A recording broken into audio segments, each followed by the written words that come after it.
Welcome, friend, to another journey together. Tonight, you're about to uncover ancient wisdom that has guided seekers toward inner peace for thousands of years. If you'd like, feel free to share what time it is and where you're listening from. I'll be reading a selection of profound Zen stories, tales that reveal the timeless secrets of mental freedom and emotional release. These aren't ordinary bedtime stories. Each one carries a powerful teaching, carefully passed down by enlightened masters who understood something essential: that true peace doesn't come from changing our circumstances, but from changing how we relate to them. The Buddha once said, "The mind is everything. What you think, you become." As we move through these stories together, you'll begin to see how this simple truth can reshape your relationship with stress, anger, and the endless craving for more. As you listen, something subtle may begin to shift. The tightness of worry may start to soften. The restless chatter of thought may quiet. Slowly, you may feel yourself settling into a deeper sense of understanding and rest. These teachings have been whispered through temple halls, echoed in moments of silence, and carried gently across generations. Each story holds a key. Some open doors where anger loses its grip. Others lead to spaces where the craving to possess dissolves, and some unlock the deep stillness of presence itself. So now, settle in. Let your body sink into the support beneath you. Take one conscious breath, and as you exhale, know that these teachings have been waiting patiently for you. This is the story of the monk and the frozen waterfall. In the depths of winter, when snow blanketed the mountain peaks and the air cut sharp as crystal, Master Dogen found himself traveling through a remote mountain pass. The path wound through ancient pines heavy with snow, their branches creating a cathedral of white silence. As he rounded a bend in the trail, he came upon an extraordinary sight: a monk sitting in perfect stillness before a magnificent frozen waterfall. The waterfall, which in warmer months would have cascaded down the cliff face in thunderous sheets of silver, now hung suspended like a curtain of ice. Massive icicles formed frozen columns from the rocky ledges above, creating a crystalline sculpture that caught and reflected the pale winter light. Before this frozen monument sat the monk, his dark robes stiff with accumulated ice, his breath forming small clouds in the frigid air. Master Dogen approached quietly, his footsteps muffled by the snow. The monk's posture was impeccable despite the cold, spine straight, hands folded in meditation position, eyes gazing steadily at the frozen cascade before him. Frost had formed on his eyebrows and beard, and his robes had grown white with ice crystals, yet he remained motionless as the waterfall itself. "What are you seeking here, brother?" Master Dogen asked gently, his voice carrying softly through the winter stillness. The monk's eyes remained fixed on the waterfall as he replied, "I wait for the waterfall to teach me about flow while being still. I have been here for days, studying this mystery. How can something maintain its essential nature even when all movement appears to have stopped?" Master Dogen nodded thoughtfully, understanding the profound question that had drawn this monk to sit in such harsh conditions. He looked at the frozen waterfall, then bent down and selected a smooth stone from beneath the snow. Without warning, he drew back his arm and hurled the stone directly at the wall of ice. The stone struck the frozen surface with a sharp crack that echoed through the canyon like a bell. The sound reverberated off the cliff walls, bouncing back and forth in a gradually fading symphony that seemed to awaken the entire mountain. Birds stirred in the trees above, and small chunks of ice tinkled down from the impact point. "Did you hear the waterfall's teaching?" Master Dogen asked, his eyes twinkling with quiet amusement. The monk tilted his head, listening as the echo continued to fade through the canyon. As the sound gradually diminished, something shifted in his awareness. His eyes widened, and suddenly he began to laugh, a deep, joyful sound that seemed to warm the frozen air around them. He stood up slowly, brushing ice crystals from his robes with stiff fingers. "It never stopped flowing," he said, with wonder in his voice. "Even in stillness, it was always moving towards spring. The water is there, beneath the ice, waiting. The flow continues, even when I cannot see it." Master Dogen smiled and bowed to the monk. "And what else did you hear in that echo?" The monk paused, still listening to the fading reverberations in his memory. I heard that I was the one who was truly frozen. The waterfall knew exactly what it was doing." Buddha's wisdom reminds us, nothing is permanent. Everything is subject to change. Being is always becoming. What emerges from this story is a profound teaching about the nature of patience and the hidden dynamism within apparent stillness. Why do we become impatient when life seems frozen, when progress appears halted, when our circumstances feel stuck?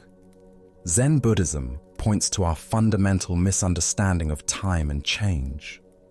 We perceive in linear fragments, this moment, then the next, missing the deeper currents that flow beneath surface appearances. The monk's vigil represents our common human experience of waiting. We sit before the frozen waterfalls in our lives, the career that isn't advancing, the relationship that feels stagnant, the spiritual practice that seems to yield no progress, the healing that takes longer than expected. We mistake temporary stillness for permanent stagnation, external pause for internal death. Consider how often throughout your day you encounter your own frozen waterfalls. The traffic jam that feels endless, the slow response to an important email, the gradual recovery from illness or disappointment. In these moments, do you recognize the flowing beneath the stillness, or do you become frozen yourself, rigid with impatience and frustration? Zen master Huang Po taught, "The foolish reject what they see, not what they think. The wise reject what they think, not what they see." The monk initially rejected what he saw, a frozen waterfall, in favor of what he thought it should be. Master Dogen's stone revealed that thinking itself was the obstacle to deeper seeing. The stone striking the ice serves as a metaphor for the sudden insights that can shatter our fixed perspectives. Sometimes wisdom comes not through gradual understanding, but through jarring moments that crack open our assumptions. The echo that followed represents how true insight reverberates through our entire being, changing not just our thoughts, but our fundamental way of perceiving. In Zen practice, we cultivate what might be called dynamic stillness, the recognition that even in the deepest meditation, when the body is motionless and the mind is quiet, tremendous activity is occurring.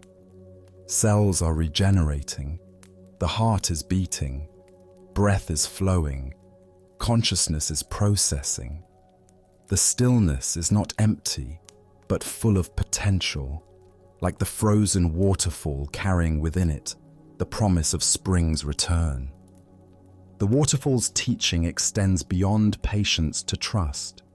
Water naturally flows downward, seeking its level, finding its way around obstacles.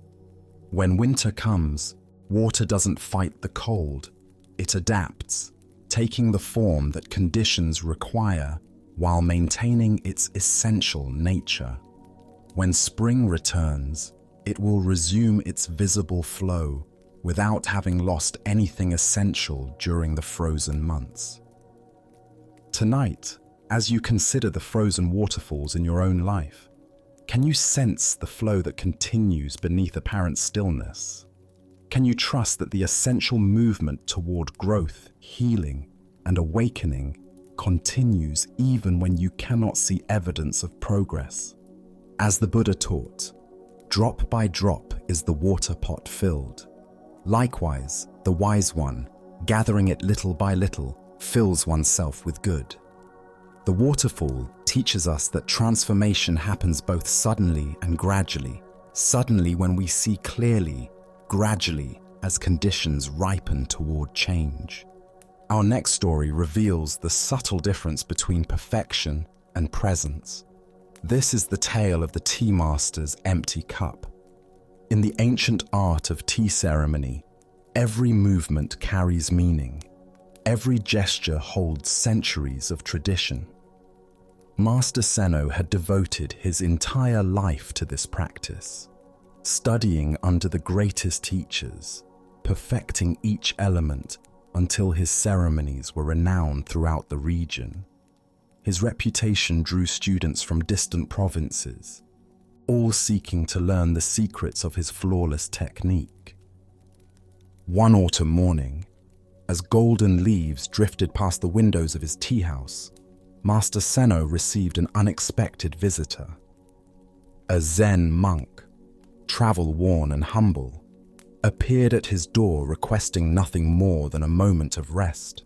Master Seno, always gracious to guests, saw an opportunity to share his art with someone who might truly appreciate its spiritual dimensions.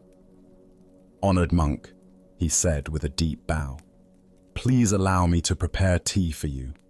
I would be grateful for your presence at a ceremony."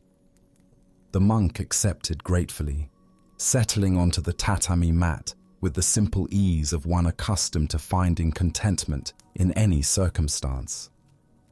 Master Seno began his preparations with the precision of a ritual master, each movement flowing into the next with practiced elegance.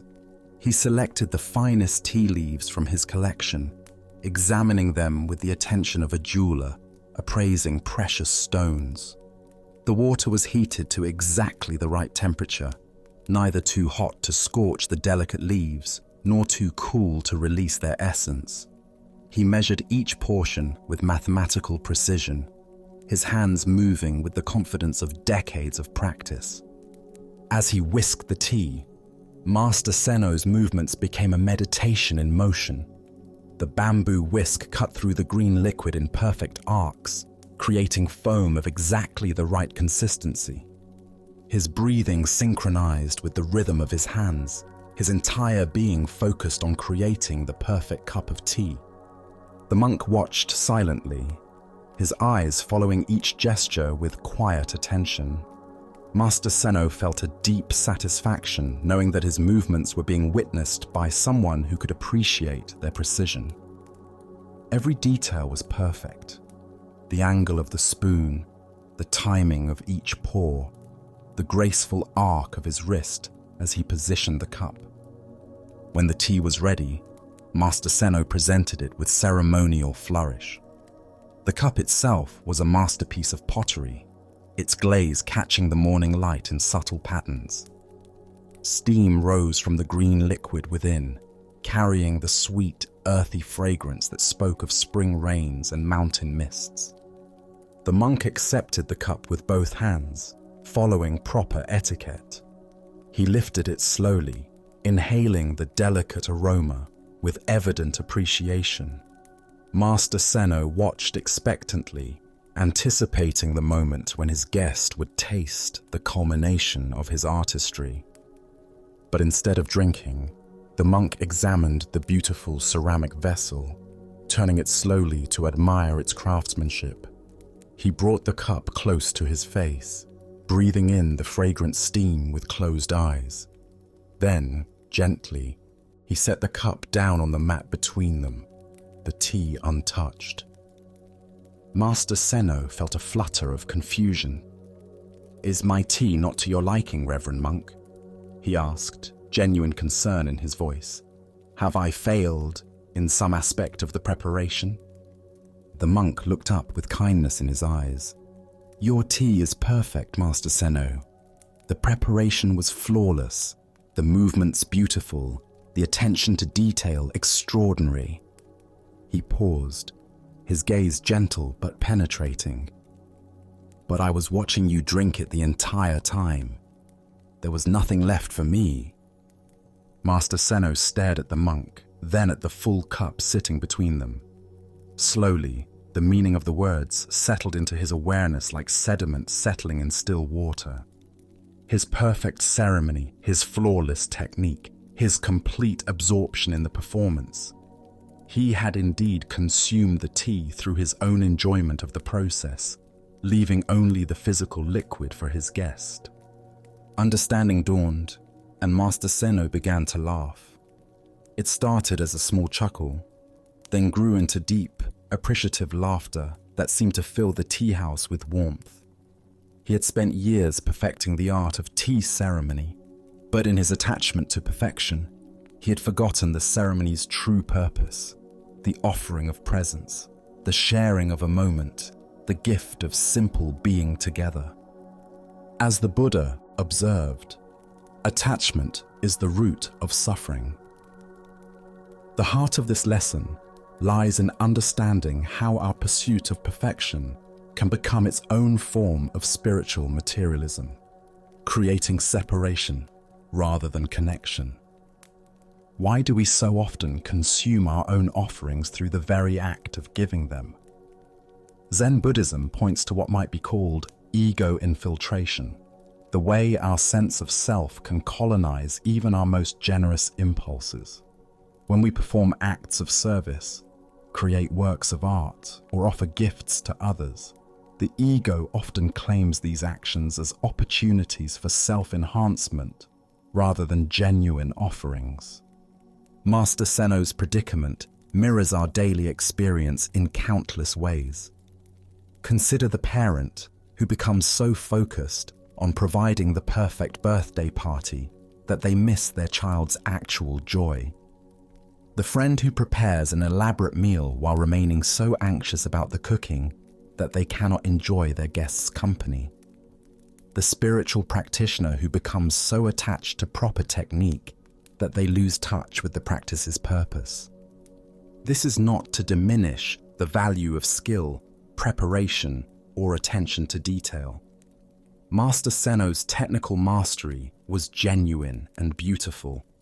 The problem arose when his awareness became so absorbed in his own performance that he lost connection with the recipient of his gift. He was like an actor who becomes so entranced by his own performance that he forgets his audience exists. Zen teacher Suzuki Roshi said, "In the beginner's mind, there are many possibilities, but in the expert's mind, there are few." The expert's mind that Suzuki warns against is not technical competence, but the kind of self-conscious mastery that obscures simple presence.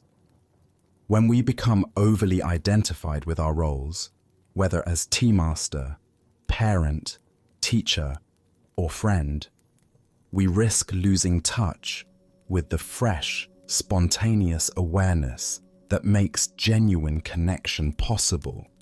The empty cup represents the space that remains when we offer something without consuming it ourselves through self-congratulation, anxiety about reception, or attachment to outcome. True generosity leaves the gift completely available to its recipient, unclaimed by the giver's ego. In Zen practice, we cultivate what might be called transparent action, doing what needs to be done without the doer becoming thick or self-conscious. This requires a fundamental shift from performing for approval to acting from love, from demonstrating competence to sharing presence. The monk's response demonstrates profound compassion. Rather than simply accepting the tea and drinking it politely, he offered Master Seno a gift more valuable than any tea, the mirror of awareness that revealed where attachment had crept into practice. This is the nature of true friendship, seeing clearly enough to reflect our blind spots with kindness. Tonight, as you consider the gifts you offer, your attention, your care, your skills, your presence, can you sense whether you're consuming them in the very act of giving? Can you offer something so completely that it becomes entirely available to its recipient, unclaimed by your own need for appreciation or recognition? As the Buddha taught, thousands of candles can be lighted from a single candle, and the life of the candle will not be shortened. Happiness never decreases by being shared. When we learn to give without consuming our own gifts, we discover that generosity multiplies rather than depletes us, leaving both giver and receiver nourished by the same offering. As we continue our journey through the wisdom of Zen Buddhism, we encounter a story about the courage to question convention. This is the tale of the student who swept backwards. In the mountain monastery of Engakuji, young Myoan had recently arrived to begin his training in the way of Zen. Like all new students, he was assigned simple tasks designed to cultivate mindfulness and humility. The monastery followed ancient routines, each activity performed with precision and attention, each tradition passed down through generations of practitioners. Every morning before dawn, while the mountain mist still clung to the pine trees, and the first birds had not yet begun their songs, Myoan would rise with the other students to begin the daily cleaning of the monastery grounds. The courtyard was his responsibility, a large open space paved with smooth stones that led from the main gates to the Buddha hall at the center of the complex. The other students had taught him the proper way to sweep. Begin at the Buddha hall and work outward toward the gates, pushing leaves, dust, and debris away from the sacred spaces toward the periphery. This was the way it had always been done, they explained. The center must be kept pure, the sacred space protected from contamination. But Myoan, observing this practice each morning, felt something stir within him. Not rebellion, but genuine curiosity. As he swept, gathering autumn leaves and the dust of daily life, he began to wonder about the nature of this direction. Where exactly was he sweeping the dirt to? And what made one direction sacred and another profane? Day after day, he continued sweeping in the prescribed manner, but his questions grew stronger. If Buddha nature truly pervaded all things, as the teachings proclaimed, how could there be any direction that was away from the sacred? Was not the gate as holy as the altar? Were not the leaves as perfect as the polished floors? One morning, as the sun painted the mountain peaks with rose-colored light, Myoan made a decision that would change everything. Instead of beginning at the Buddha hall and sweeping outward, he started at the gates and swept inward, gathering leaves and dust toward the center of the monastery, toward the Buddha hall itself. The head monk, making his morning rounds to check on the students' work, stopped short when he saw what Myoan was doing. His face darkened with disapproval, and his voice cut through the morning air like a blade. "Student, what are you doing? You're bringing dirt toward the sacred space. The Buddha hall is where we keep our most precious statues, where we conduct our ceremonies. Sweep the debris away from the temple, not toward it." Myoan paused in his sweeping, leaning on the broom handle. He looked at the head monk with clear, untroubled eyes. "But Master," he replied quietly, "if Buddha nature is everywhere, as the teachings tell us, how can there be a direction that is away from the sacred? Is not the dust as much a manifestation of Buddha nature as the golden statue?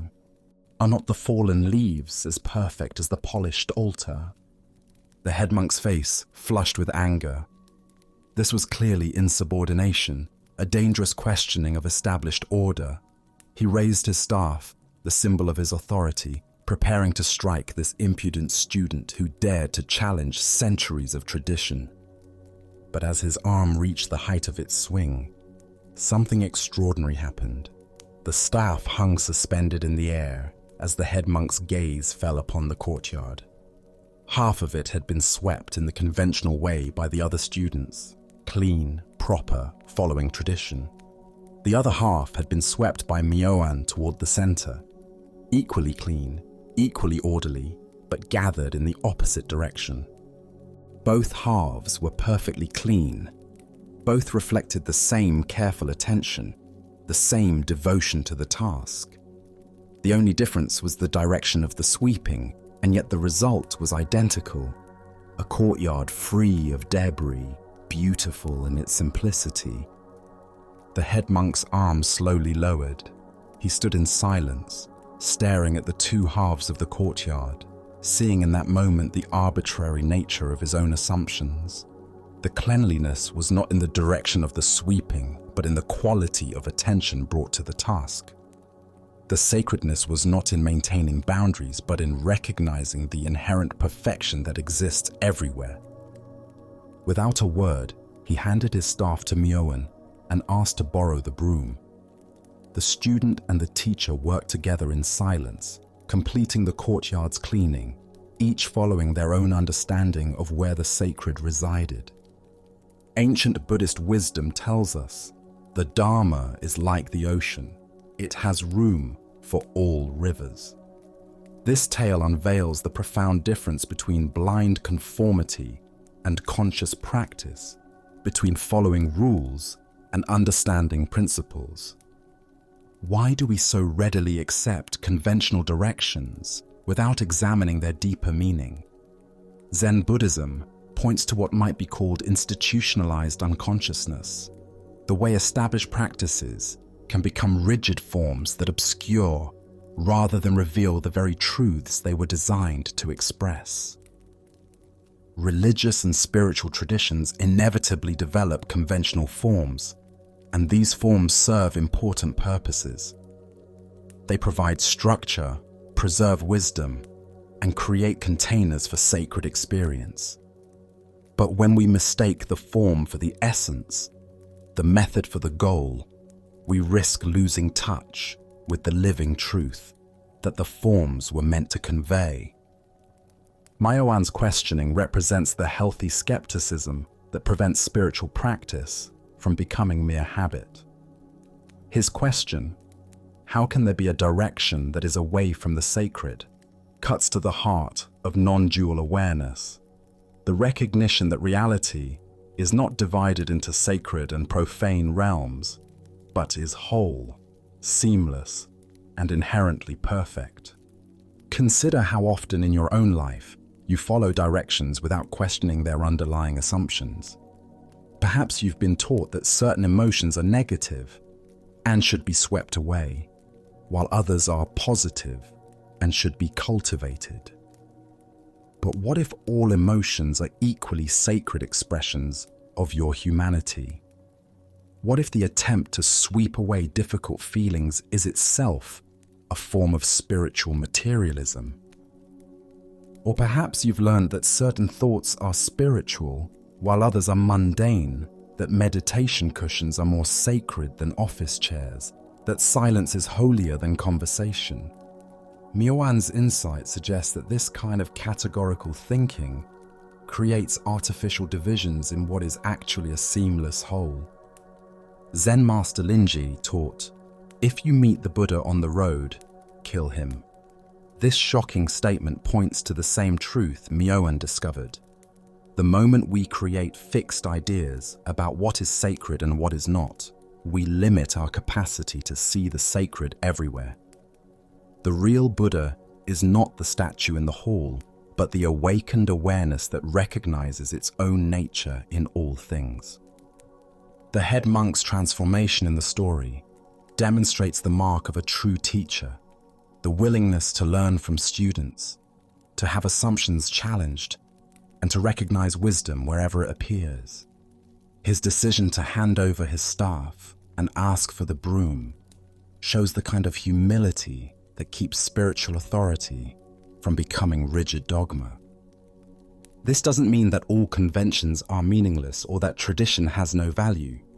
Rather, it suggests that the highest respect for tradition comes from understanding its purpose deeply enough to know when its forms serve awakening and when they might obstruct it.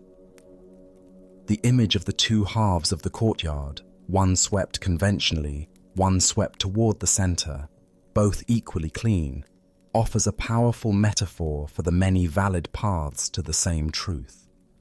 The goal is not uniformity of method, but clarity of seeing, not conformity of practice, but authenticity of realization. Tonight, as you consider your own spiritual practices and life routines, can you sense the difference between following forms consciously and following them blindly? Are there conventions in your life that you've never questioned, directions you've never examined? What would it mean to sweep toward the center of your own sacred space? The Buddha taught, "Do not believe in anything simply because you have heard it. Do not believe in traditions because they have been handed down for many generations. But after observation and analysis, when you find that anything agrees with reason and is conducive to the good and benefit of one and all, then accept it and live up to it." In questioning the direction of his sweeping, Myoan embodied this teaching, discovering that the sacred is not diminished by honest inquiry, but revealed by it. Let us now explore a story about the weight of our attachments. This is the teaching of the merchant's heavy coin. In the bustling merchant quarter of old Edo, where the streets hummed with commerce and the air carried the scent of spices from distant lands, lived a successful trader named Tanaka. His warehouses overflowed with silk, tea, and precious metals. His ships sailed to ports across the known world, bringing back treasures that filled his coffers with gold. By all external measures, he had achieved the prosperity that so many dreamed of. Yet prosperity had brought an unexpected burden. Tanaka's mind had become like a marketplace that never closed, filled with the constant chatter of buying and selling, profit and loss, opportunity and risk. Even in the quiet hours before dawn, his thoughts raced through inventories and calculations, sailing schedules and market fluctuations. He had heard of Master Bankei, whose teachings drew people from all walks of life, farmers and nobles, artisans and scholars. Some said the master could bring peace to even the most troubled mind. Desperate for relief from his mental torment, Tanaka closed his shop early one afternoon and made his way to the humble temple where Bankei taught. The temple was a study in simplicity compared to the ornate merchant quarters. Bare wooden floors, paper screens that filtered golden afternoon light, and the subtle fragrance of incense created an atmosphere that felt like stepping into a different world. Tanaka found Master Bankei sitting quietly in the main hall, his presence radiating the kind of calm that the merchant had forgotten existed.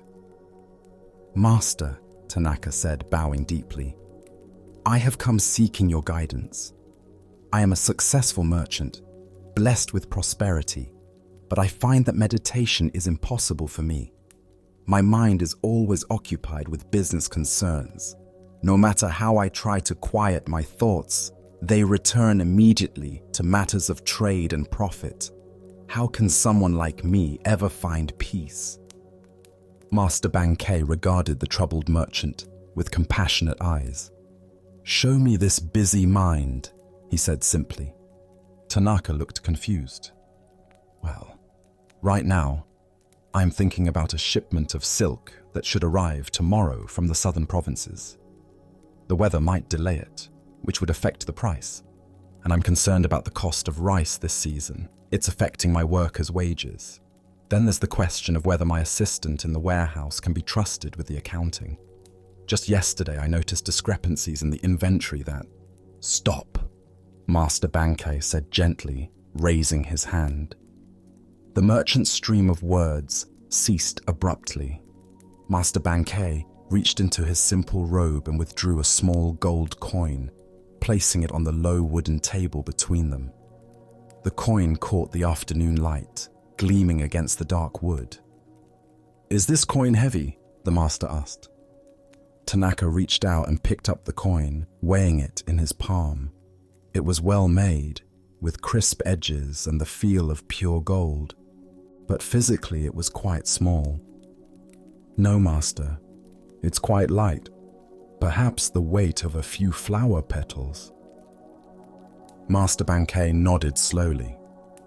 "Then why does it weigh so much in your mind?" The question hung in the air like incense smoke. Tanaka stared at the small coin resting in his palm, feeling its modest physical weight. But even as he held it, his mind began its familiar dance. This coin could buy a bolt of silk, or feed a family for a week, or be invested in a trading venture that might double its value. The physical coin was light, but the web of associations, possibilities, and concerns that surrounded it in his mind was enormously heavy. Gradually, Tanaka felt his shoulders relax as understanding dawned. The weight was not in the gold, but in his grasping. The coin itself was innocent, just metal shaped by human hands. The burden came from all the stories he told himself about what it meant, what it could become, what he might lose if he didn't handle it properly. He sat in silence, the light coin resting in his palm, feeling for the first time in years the difference between the thing itself and his mental elaborations about it. The revelation was so simple and so profound that he began to laugh softly, not at the absurdity of his situation, but at the elegance of the teaching. The Buddha taught, "You are what you think. All that you are arises with your thoughts. With your thoughts, you make your world." The deeper teaching here shows us how our relationship to objects and circumstances creates our experience of heaviness or lightness, burden or freedom. Why do we allow light things to become heavy in our minds? Zen Buddhism explains that the weight comes not from objects themselves, but from what we add to them through our mental processes. The merchant's gold coin demonstrates this perfectly. Physically insignificant, mentally enormous. Consider your own relationship to the coins in your life. Perhaps it's your bank account balance, which is just numbers on a screen, but carries the weight of security, status, and survival fears. Or your job title, which is just words on a business card but bears the burden of identity, self-worth, and social acceptance. Or your physical appearance, which is just the arrangement of cells and chemistry, but carries the weight of approval, attraction, and belonging needs. Each of these things has a simple direct reality: numbers, words, biological processes. The heaviness comes from the elaborate mental structures we build around them, the stories of what they mean, the fears of what might happen if we lose them, the endless comparisons with others, the fantasies of what having more might bring. Zen master Yunmen said, "Medicine and sickness heal each other. The whole earth is medicine."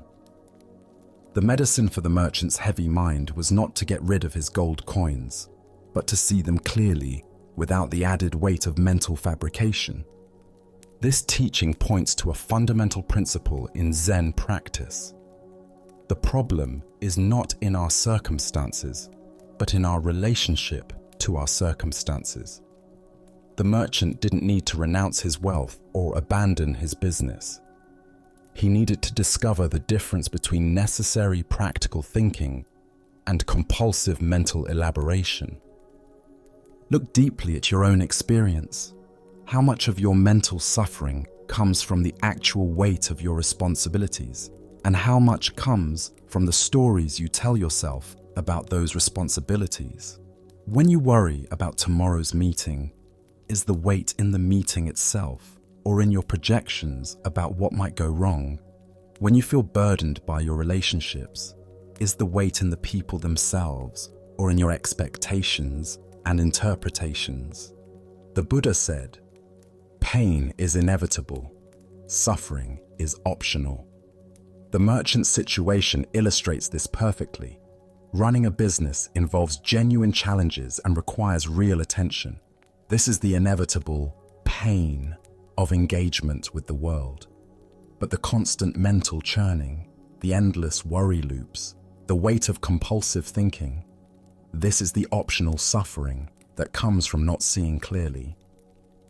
In Zen practice, we learn to work with what might be called functional thinking versus proliferating thinking.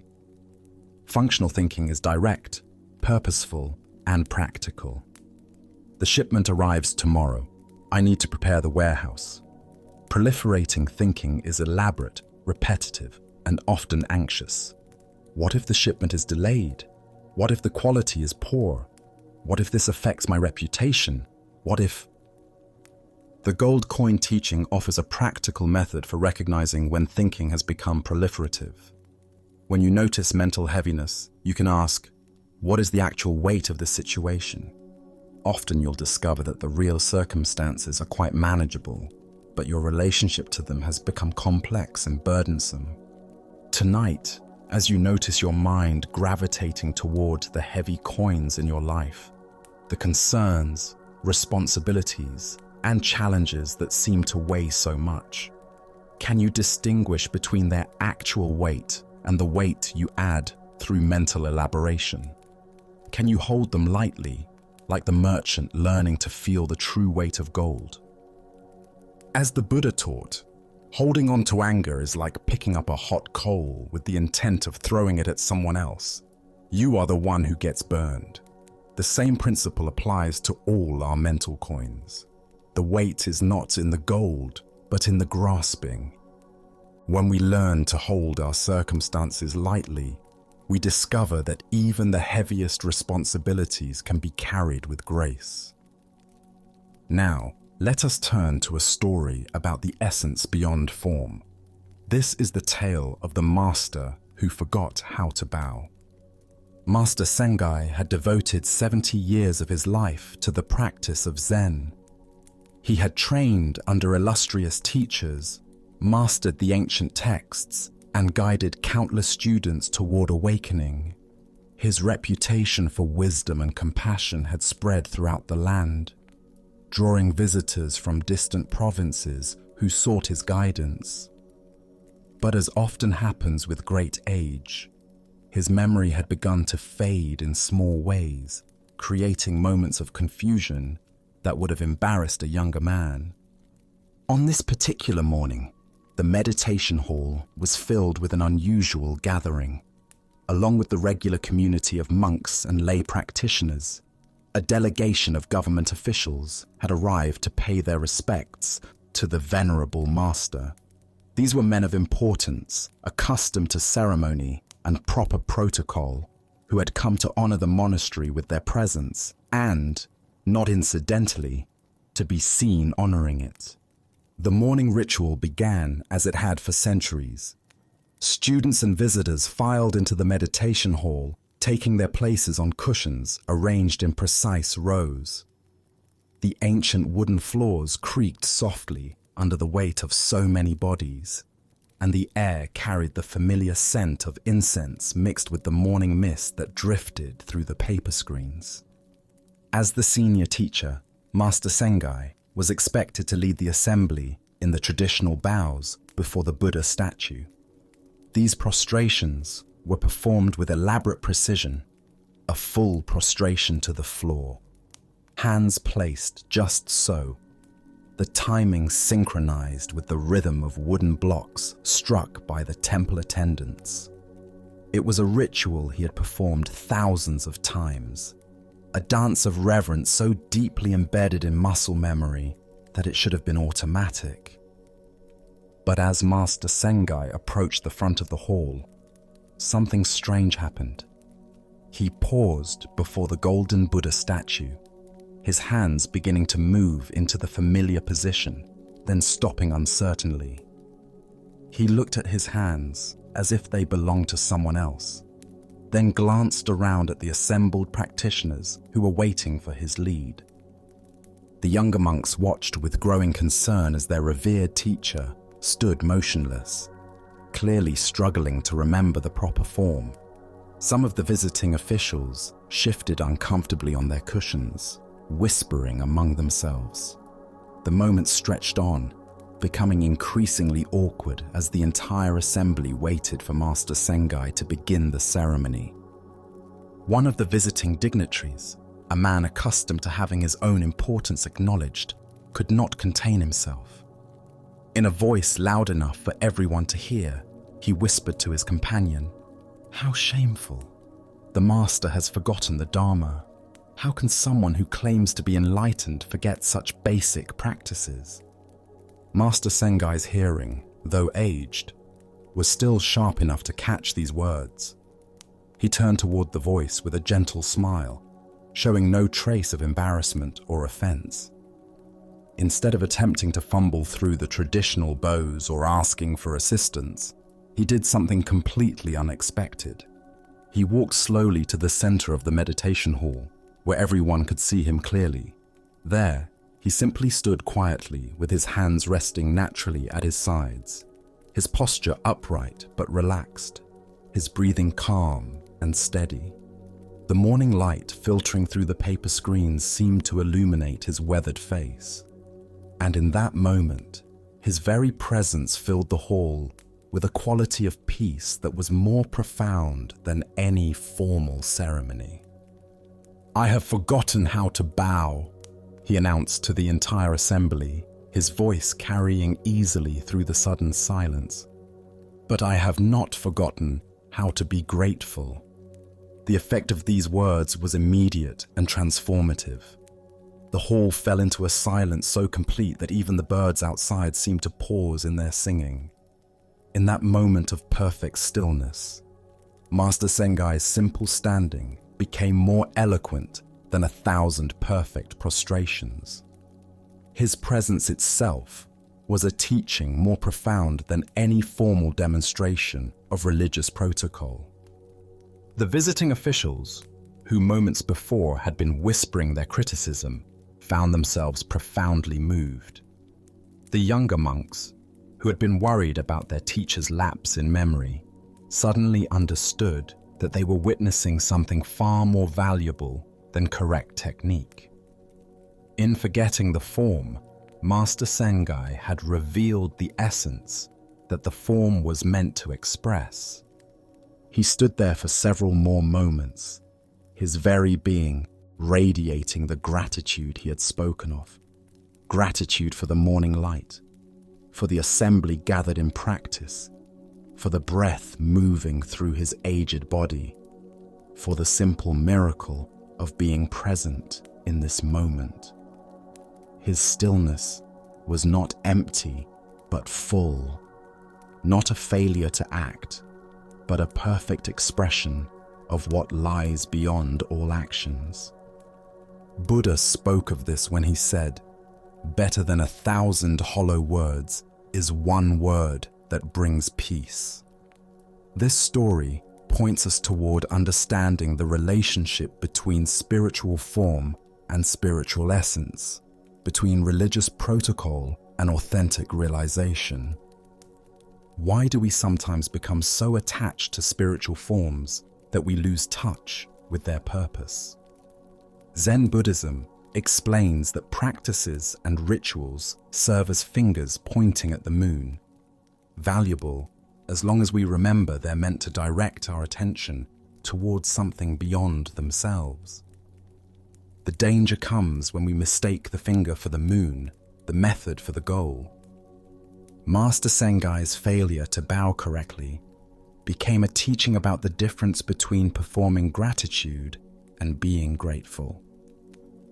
Consider how often in your own life you might go through the motions of spiritual practice, meditation, prayer, study, while losing touch with the spirit that gives these practices meaning. Have you ever found yourself more concerned with doing meditation correctly than with the awareness that meditation is meant to cultivate? The criticism from the visiting official represents the voice of spiritual materialism, the tendency to judge spiritual worth by external markers rather than internal realization. This voice exists not just in others, but within ourselves, constantly measuring our practice against idealized standards, worried more about appearing spiritual than being authentic. Look deeply at your own experience. How often do you find yourself performing spirituality rather than embodying it? Perhaps you've sat in meditation worried more about maintaining perfect posture than cultivating present moment awareness, or attended religious services more concerned with being seen as devout than with opening your heart, or engaged in acts of service while secretly hoping for recognition rather than simply responding to what's needed. Master Sengai's response demonstrates what Zen calls great faith, not belief in doctrines, but trust in the essential nature that exists prior to all forms. When he forgot how to bow, he didn't panic or try to fake his way through the motions. Instead, he trusted that his authentic presence was itself a complete expression of reverence. Zen teacher Bankei Yotaku said, "The unborn Buddha mind is marvelously illuminating." What Master Sengai revealed in his simple standing was this unborn mind, the awareness that doesn't depend on memory, technique, or performance, but shines through authentic presence. This teaching extends far beyond formal spiritual practice to every aspect of daily life. How often do we get caught in the protocols of social interaction while losing touch with genuine connection? We remember the right words to say in professional meetings, but forget how to truly listen. We follow the expected behaviors in relationships, but lose touch with authentic care. We perform the roles that society expects while becoming strangers to ourselves. The transformation that occurred in the meditation hall demonstrates the power of what might be called transparent authenticity. When someone drops all pretense and simply shows up as they are, it creates space for others to do the same. Master Sengai's admission that he had forgotten how to bow gave everyone permission to acknowledge their own moments of confusion, their own struggles with spiritual perfectionism. His declaration that he had not forgotten how to be grateful points to the essence that underlies all spiritual practice. Gratitude is not a technique to be learned, but a recognition of what's already present. It doesn't require memory, because it arises spontaneously when we truly see our circumstances.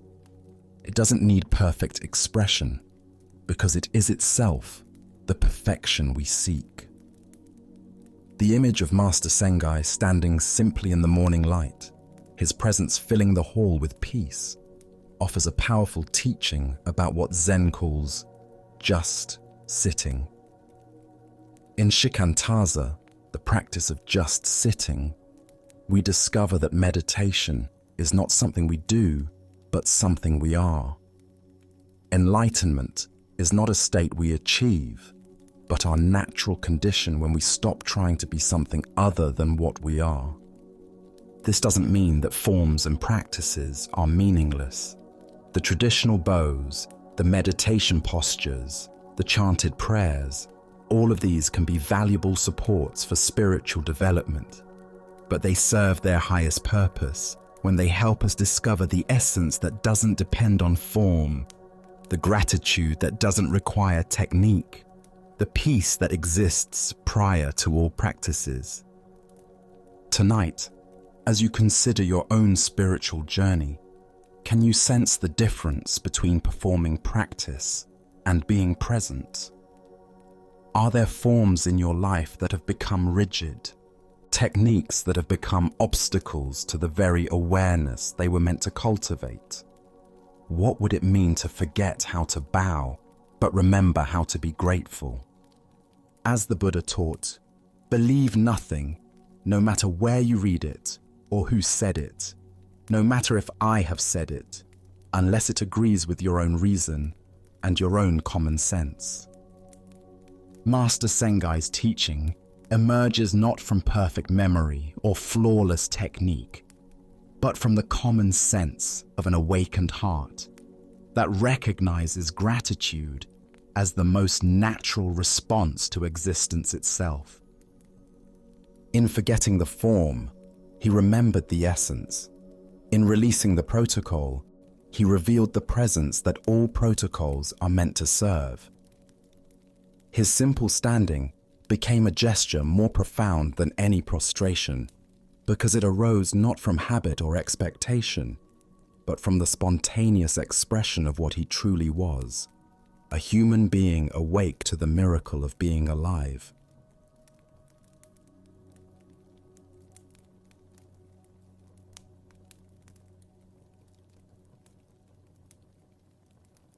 Let us now explore a story about the invisible burdens we carry through life. This is the tale of the empty backpack. In a serene monastery garden, where morning dew glistened on carefully tended paths, a young seeker approached his teacher with a question weighing heavily on his heart.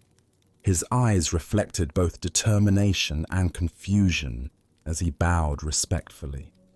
"Master," he said, "I wish to understand my path on earth better. Why do I seem to carry my past and relive it again and again?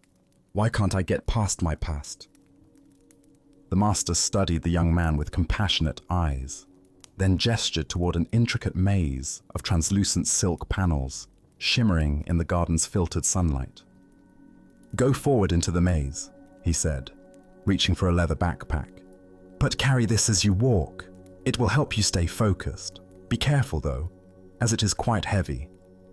The young man accepted the backpack, initially surprised by how easily the master handed it over. But the moment it settled into his grasp, he gasped. The weight was extraordinary, forcing him to bend forward as he struggled toward the maze. Inside the silken labyrinth, he immediately encountered solid walls. Through the translucent material, he could see other seekers navigating their paths like distant ghosts. No matter which direction he turned, every path seemed blocked. Exhausted, he sat down to think. "Others are clearly ahead of me," he thought. "Should I cheat and crawl under the silk?" After wrestling with these thoughts, he chose integrity. As he stood with renewed resolve, an opening magically appeared. Progress felt rewarding until he faced another wall. This time, good intentions yielded no results. The backpack's weight became unbearable, cutting into his shoulders. What could be so heavy yet feel so soft? Overcome with curiosity, he removed the pack and peered inside. It was completely empty. Yet when he lifted it again, the weight remained undeniable. As he placed it back on his shoulders, a voice whispered clearly, "Look inside of you, young man, for the weight lies there." Suddenly, memories flooded his consciousness. His childhood tormentors, accumulated hurts, and resentments carried for years. As he relived each painful experience, the backpack grew heavier. Then understanding dawned. "I am the weight. I carry the burden of that which troubles me."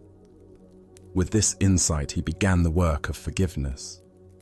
"I forgive you, wherever you are," he found himself saying. Immediately, the pack lightened and new pathways opened. As sunlight warmed his face, and he remembered moments of love. The weight continued diminishing until the backpack felt weightless. Finally, surrounded by solid silk walls, he sat in meditation. I am the light and the way. I recognize that I was the impediment, not anyone else.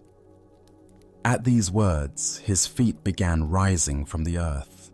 He floated above the maze, seeing how others remained trapped by darkness in their own packs. With a thought, he found himself beside his teacher outside the labyrinth.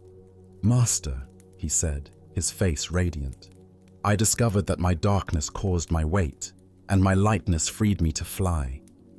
The master smiled knowingly. "What do you feel, young one? Do you feel freed?" Without waiting for an answer, he walked away. Buddha's wisdom reminds us, holding on to anger is like grasping a hot coal with the intent of throwing it at someone else. You are the one who gets burned. This ancient teaching illuminates the profound truth revealed in the empty backpack story. We are the creators of our own burdens. What emerges from this tale is recognition that our past does not imprison us. Our relationship to our past does. The young seeker discovered that suffering came not from what others had done, but from his unwillingness to release those experiences. The empty backpack represents the invisible weight of unprocessed emotions and unhealed wounds we carry through life. Why do we cling so tenaciously to our pain? First is our identification with wounds. We derive identity from grievances, thinking, I am someone who was wronged, rather than I experienced wronging, but I'm not defined by it. Second is our addiction to the familiar. Even painful emotions become comfortable because they're known. Third is our misunderstanding of forgiveness, believing it means condoning harmful behavior rather than freeing ourselves from resentment's prison. Consider how this plays out daily. The colleague who received credit for your idea still triggers anger. The parent who criticized you decades ago still influences your self-talk. Each is an invisible item in your backpack, weighing you down. Zen teacher Jack Cornfield taught, "Forgiveness is giving up all hope of having had a different past." We cannot change what happened, but we can change our relationship to what happened. The energy spent maintaining grievances could be redirected toward creating the life we actually want. The floating represents lightness available when we release psychological burdens. This isn't about bypassing pain, but processing experiences fully and choosing freedom over familiarity, growth over grievance. Tonight, as you prepare for rest, what invisible weight might you be carrying? Perhaps it's time to examine what you've been holding on to and ask, does this serve my highest good, or is it time to set it down?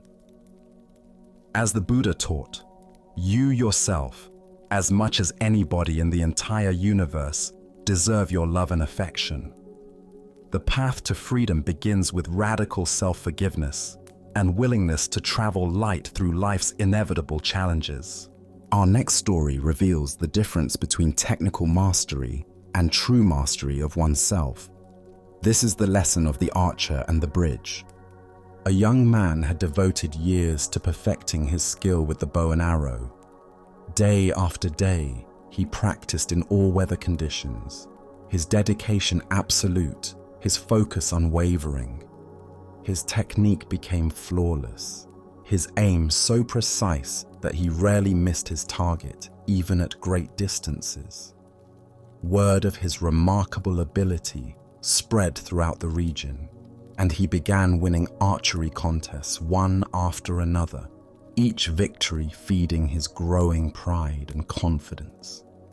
Flush with success, and perhaps a bit intoxicated by his own reputation, the young archer decided to seek out the ultimate challenge. He had heard whispered stories of an old Zen master who lived high in the mountains, a man renowned not only for his spiritual wisdom, but also for his legendary skill with the bow. I will challenge this old master, the young man thought, and when I defeat him, everyone will know that I am the greatest archer in all the land. He found the master's simple dwelling and issued his challenge with the confidence of youth. "Old man," he said, perhaps more boldly than was respectful, "I have heard of your reputation with the bow. I challenge you to demonstrate whether your skill can match mine." The master, ancient eyes twinkling with quiet amusement, simply nodded his acceptance. The young archer immediately set up his demonstration. He selected a target at a considerable distance, drew his bow with practiced precision, and let loose his arrow. It flew straight and true, striking the exact center of the bullseye with a satisfying thud. Without pausing, he notched a second arrow, drew, aimed, and fired again. This arrow split the first arrow down its center, a feat of such technical brilliance that few archers in the world could have accomplished it. The young man turned to the master with obvious satisfaction, his chest puffed with pride. "There," he said, gesturing toward his perfect demonstration. "Let's see if you can match that display of skill." The old master looked at the target, then at the young man, and smiled gently. But instead of drawing his own bow, he simply motioned for the archer to follow him. "Come," he said quietly, "let us find a more suitable place for this demonstration." Curious about what the old man had in mind, and confident that no location could diminish his superior abilities, the young archer followed the master up a winding mountain path. They climbed higher and higher, the air growing thinner, the path more treacherous, until finally they reached a place where the mountain was split by a deep chasm. Spanning this terrifying gap was a single fallen log, weathered and narrow, that served as a bridge between the two sides. Far below, so far that the bottom disappeared into shadow, the chasm yawned like a hungry mouth. The slightest misstep would mean certain death. Without a word, the old master calmly stepped out onto this precarious bridge. His movements were unhurried, graceful, completely at ease despite the mortal danger. When he reached the center of the log, where it sagged slightly and swayed with his weight, he paused and turned to face a distant tree on the far side of the chasm. Drawing his bow with the same casual precision he might use in his own garden, the master took aim and released his arrow.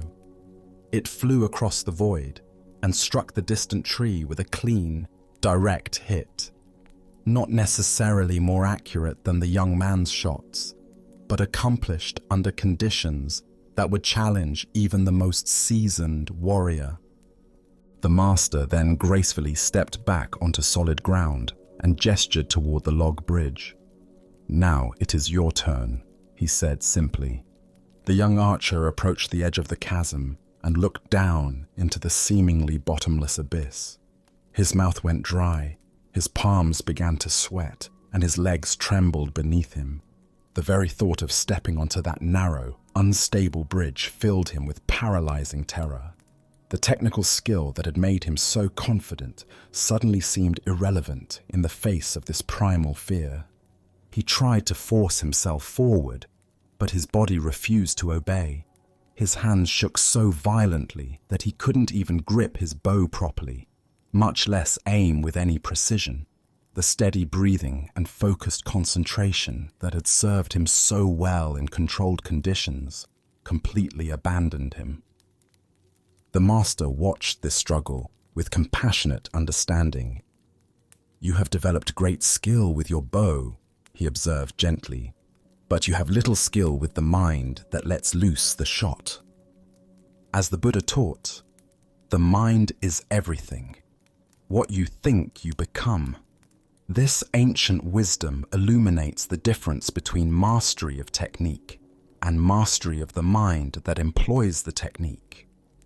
Why do we so often mistake technical proficiency for true mastery? Zen Buddhism points to our tendency to focus on external accomplishments while neglecting the inner development that makes those accomplishments meaningful. We perfect our skills in controlled environments, but discover our limitations when facing uncertainty, danger, or genuine challenge. The young archer had indeed achieved remarkable technical skill, but only under ideal conditions. When his environment changed, when fear entered the equation, when the stakes became real, when his sense of safety was threatened, his carefully cultivated abilities disappeared entirely. His mastery was revealed to be shallow, dependent on external circumstances rather than inner stability. Consider your own areas of expertise. How does your competence hold up under pressure? When faced with genuine stakes, unfamiliar circumstances, or emotional challenges, do your skills remain intact, or do they crumble like the young archer's confidence on the bridge? In Zen practice, we cultivate what might be called unshakable presence, the ability to remain centered and effective regardless of external conditions. This doesn't mean eliminating fear or challenge, but developing the inner stability that allows us to function skillfully even when afraid, uncertain, or under pressure. The master's demonstration wasn't about showing superior archery skills. It was about revealing the profound difference between skill that depends on perfect conditions and skill that emerges from inner mastery. His arrow didn't need to be more accurate than the young man's. It simply needed to be released from a place of genuine equanimity. Zen Master Bankei taught, "The unborn Buddha mind can handle any situation." This points to a quality of awareness that remains constant, whether we're shooting at safe targets or standing on precipices. It's the difference between confidence that comes from controlling our environment and confidence that comes from trusting our ability to respond wisely to whatever arises. The Buddha said, "Better than 1,000 hollow words is one word that brings peace." One arrow shot from genuine presence and inner stability has more value than 1,000 arrows shot from ego and carefully controlled conditions. True mastery reveals itself not in perfect circumstances, but in our ability to maintain our center when everything around us is uncertain. Look deeply at your own relationship to challenge and fear. Where in your life do you perform well in safe, controlled environments but struggle when stakes are raised or conditions become unpredictable? This isn't a failure. It's simply information about where your practice needs to deepen. Tonight, as you consider the various skills and competencies you've developed, can you distinguish between those that depend on perfect conditions and those that remain stable under pressure? Can you sense the difference between the confidence that comes from avoiding challenge and the confidence that comes from meeting challenge with presence? Buddha's wisdom reminds us, chaos is inherent in all compounded things. Strive on with diligence. Life is the bridge over the chasm, uncertain, sometimes frightening, always requiring us to find our balance, not in the safety of solid ground, but in our ability to remain centered while walking through space. True mastery isn't about perfect aim. It's about maintaining our equilibrium, no matter where we find ourselves standing. Let us continue our journey with a story about the unexpected wisdom found in laughter and the suffering we create through taking ourselves too seriously. This is the tale of the monk who discovered his true teacher. In a remote mountain monastery in ancient China, there lived a young monk who approached his spiritual practice with tremendous intensity. Every morning before dawn, He would rise for meditation, sitting in perfect posture for hours without moving. He studied the Buddhist texts with scholarly precision, memorizing sutras and debating philosophical points with fierce concentration. His fellow monks often remarked on his seriousness and dedication to the Dharma. One crisp autumn morning, while studying a particularly complex passage about the nature of emptiness, the young monk encountered something that completely baffled him. The text seemed to contradict everything he thought he understood about Buddhist philosophy.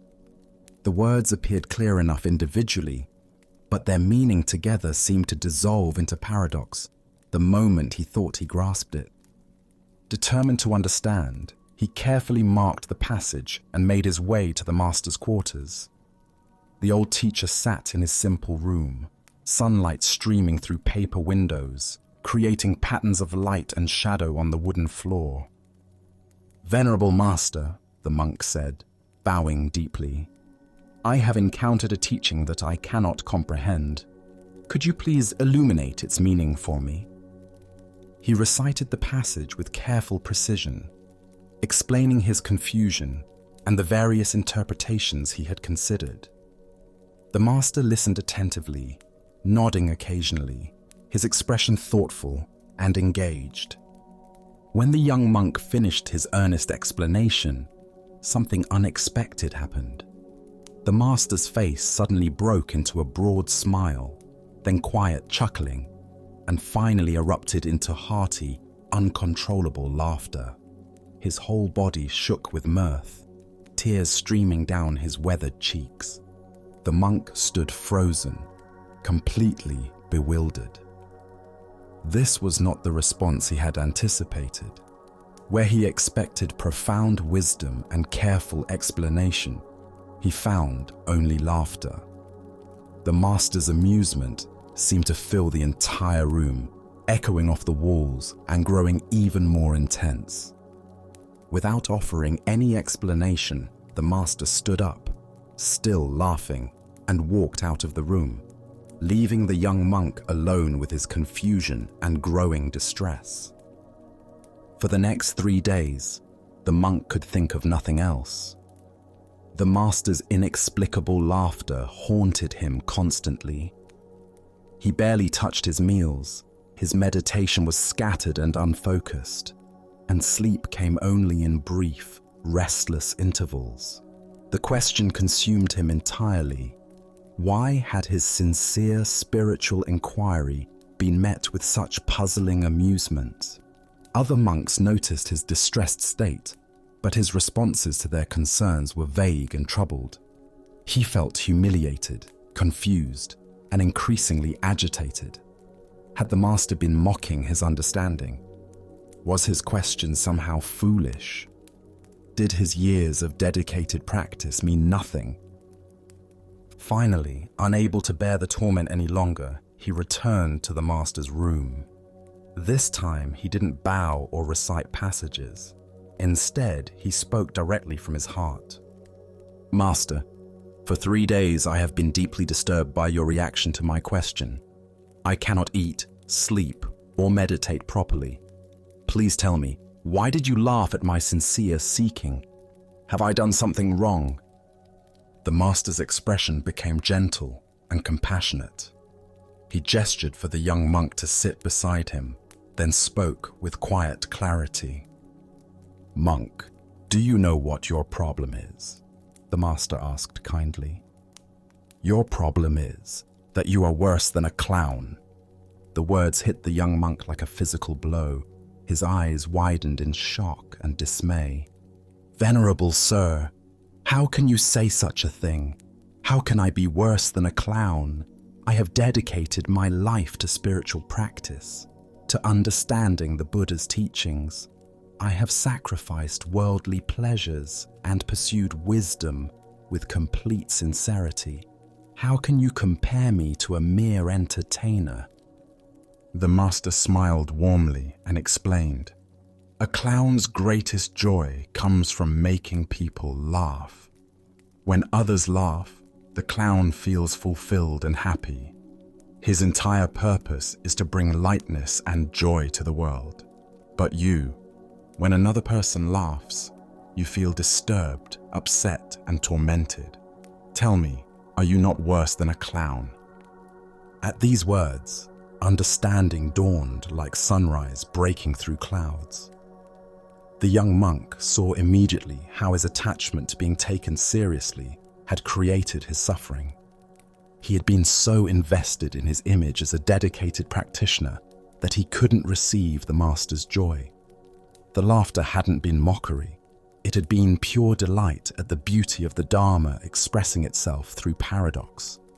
In that moment of recognition, the monk began to laugh. First quietly, then with growing freedom and joy. He laughed at his own seriousness, at his attachment to understanding, at the beautiful absurdity of seeking enlightenment so grimly. His laughter joined with the master's from 3 days earlier, and in that shared joy, understanding flowered naturally. As the Buddha observed, if you light a lamp for somebody, it will also brighten your path. The heart of this lesson lies in recognizing how our reactions to others reveal the state of our own minds. Why do we become disturbed when others express joy in ways we don't understand? Zen Buddhism points to several patterns that create this type of suffering. First is our attachment to being understood and validated. The young monk's disturbance stemmed not from the master's laughter itself, but from his need for his question to be received with the seriousness he felt it deserved. Second is our identification with our spiritual image. When we become attached to being seen as sincere seekers, dedicated practitioners, or wise students, we lose the spontaneity and openness that allows genuine learning. The monk's investment in his identity as a serious practitioner made him unable to receive the teaching that was being offered through laughter. Third is our limited understanding of how wisdom can be transmitted. We expect spiritual teaching to arrive in familiar forms, solemn explanations, careful analysis, traditional formats. But enlightenment often comes through unexpected doorways. A master's laughter, a child's innocent question, the sound of a bell, or a moment of complete ordinariness. Consider how often we miss teachings because they don't match our expectations. Perhaps someone's casual comment contains exactly the insight we need, but we dismiss it because the person seems less knowledgeable than us. Maybe life presents us with lessons through situations we find annoying or people we consider frivolous. Zen teacher Suzuki Roshi said, "In the beginner's mind, there are many possibilities, but in the expert's mind, there are few." The young monk's expertise had become a barrier to learning. His certainty about how spiritual teaching should look prevented him from receiving the profound lesson being offered through unexpected laughter. The story points us toward a fundamental question. Are we seeking understanding, or are we seeking to be understood? Are we open to wisdom arriving in any form, or do we require it to validate our preconceptions? The master's laughter was a teaching about the joy inherent in the Dharma itself, the playful, spontaneous, beyond logic nature of awakened understanding. Tonight, as you encounter responses from others that don't match your expectations, can you remember the monk's revelation? Perhaps someone's laughter when you expected seriousness, their casualness when you hoped for depth, or their joy when you felt the situation called for gravity might contain teachings you haven't yet recognized. Buddha spoke of this when he said, "Thousands of candles can be lighted from a single candle, and the life of the candle will not be shortened. Happiness never decreases by being shared." The master's laughter was not diminishing the Dharma, but celebrating its inexhaustible joy, a joy the monk discovered he could share rather than resist. As we continue our journey through the wisdom of Zen Buddhism, let us explore a story about transforming our relationship with suffering. This is the tale of the salt and the lake. In a quiet monastery nestled among rolling hills, there lived an aging master, renowned for his patience and wisdom. Among his students was a young apprentice whose heart had become heavy with complaints about life's difficulties. Each morning, the apprentice would arrive with fresh grievances. "Master, why is life so hard? Yesterday, my meditation was disturbed by noise. Today, my back aches from the hard floor. When will this suffering end?" His voice carried the weight of someone who had catalogued every small discomfort until they had grown into an overwhelming burden.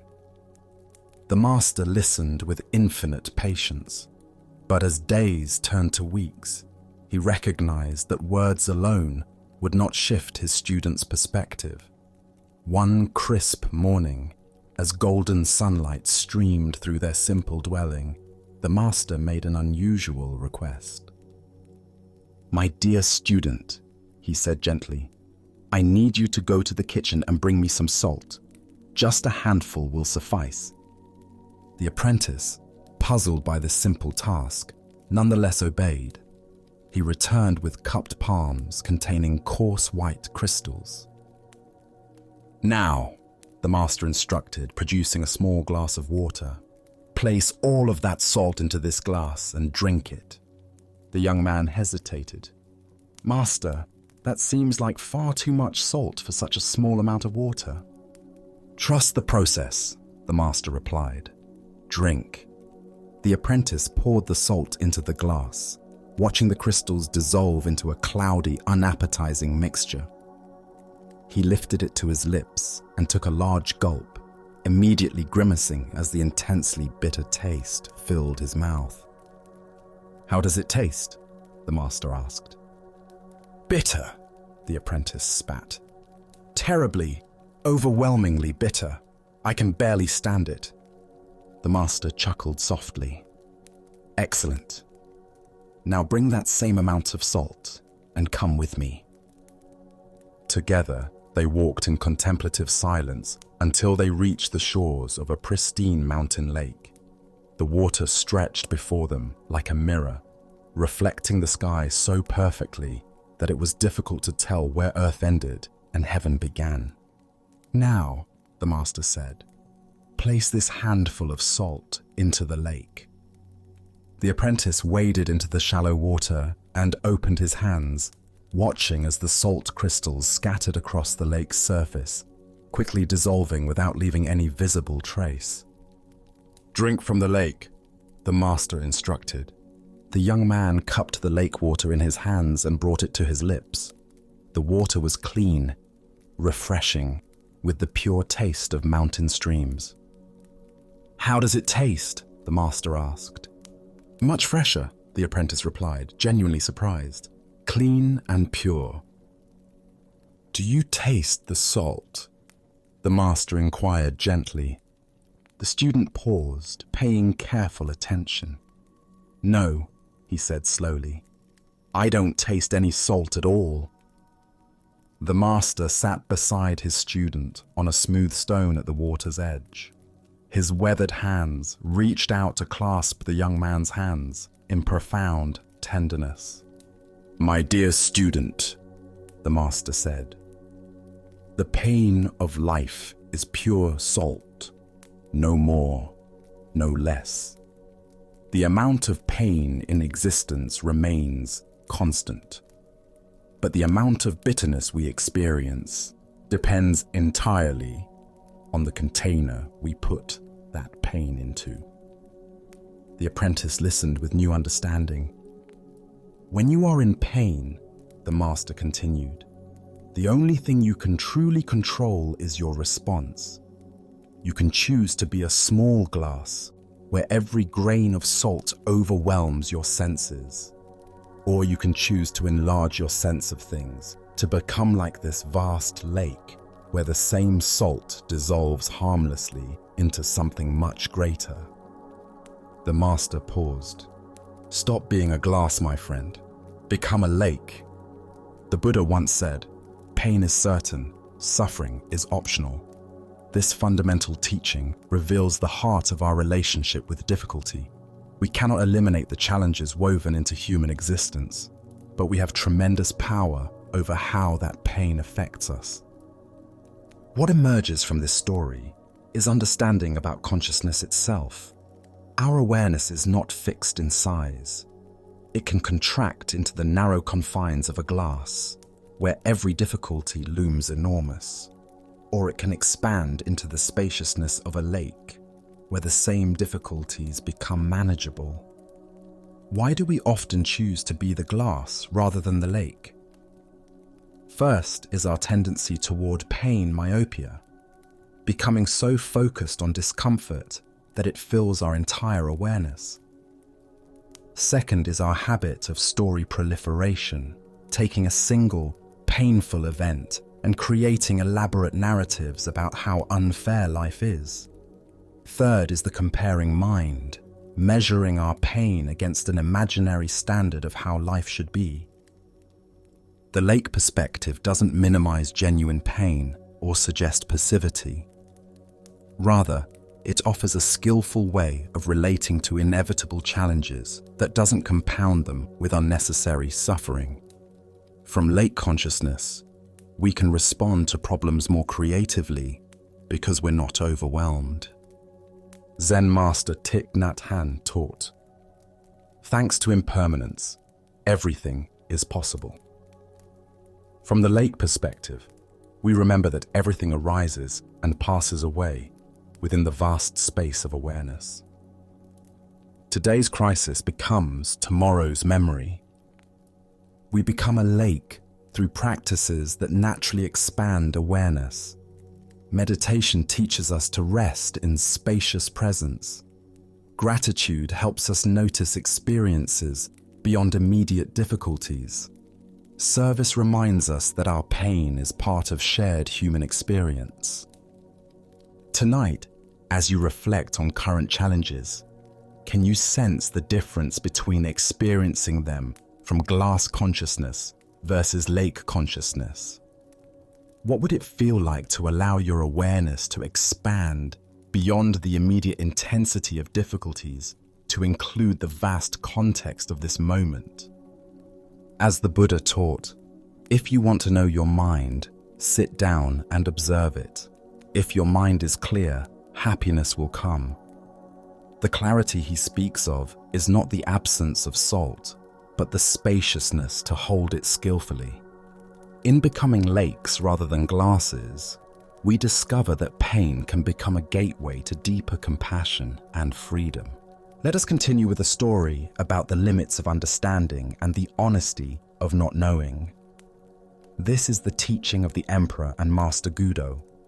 The Emperor of Japan, a man accustomed to receiving definitive answers from his advisors and scholars, had arranged a private audience with Master Gudo, one of the most respected Zen teachers in the realm. The Emperor came with genuine curiosity about spiritual matters, particularly questions about life, death, and what might lie beyond ordinary understanding. Seated in the formal chamber where matters of state were usually discussed, the Emperor felt comfortable posing even the most profound questions to this renowned master. After all, if anyone would possess answers to life's deepest mysteries, surely it would be an enlightened Zen teacher who had spent decades in contemplation and practice. Master Gudo, the Emperor began with the directness that comes from a lifetime of authority. "I have a question that has troubled many great minds throughout history. What happens to a man of enlightenment after death? Surely someone of your spiritual attainment would understand such matters." The Emperor expected a profound discourse on the nature of consciousness after physical death, perhaps insights into rebirth, karma, or the eternal nature of enlightened awareness. He was prepared to hear about subtle realms, the dissolution of individual consciousness into cosmic unity, or other elevated teachings that would satisfy his curiosity about this ultimate mystery. Instead, Master Gudo looked at the emperor with complete equanimity and gave the most honest answer possible. "How should I know?" The emperor was taken aback. Here was a master revered throughout the land for his wisdom, essentially admitting ignorance about what seemed like a fundamental spiritual question. "But master," the emperor pressed, somewhat incredulous, "you are an enlightened teacher. Surely you must have special knowledge about such things." Gudo's response was immediate and perfectly logical. "Yes, sir, but not a dead one." The simplicity of this exchange contains a profound teaching about the nature of genuine wisdom and the difference between authentic understanding and pretended knowledge. As the Buddha taught, "I know nothing except the fact of my ignorance." This ancient wisdom illuminates the profound honesty that characterizes true spiritual maturity, the willingness to admit the limits of one's knowledge, rather than pretending to understand what cannot be known from one's current position. Why do we expect spiritual teachers to have answers to questions that can only be resolved through direct experience?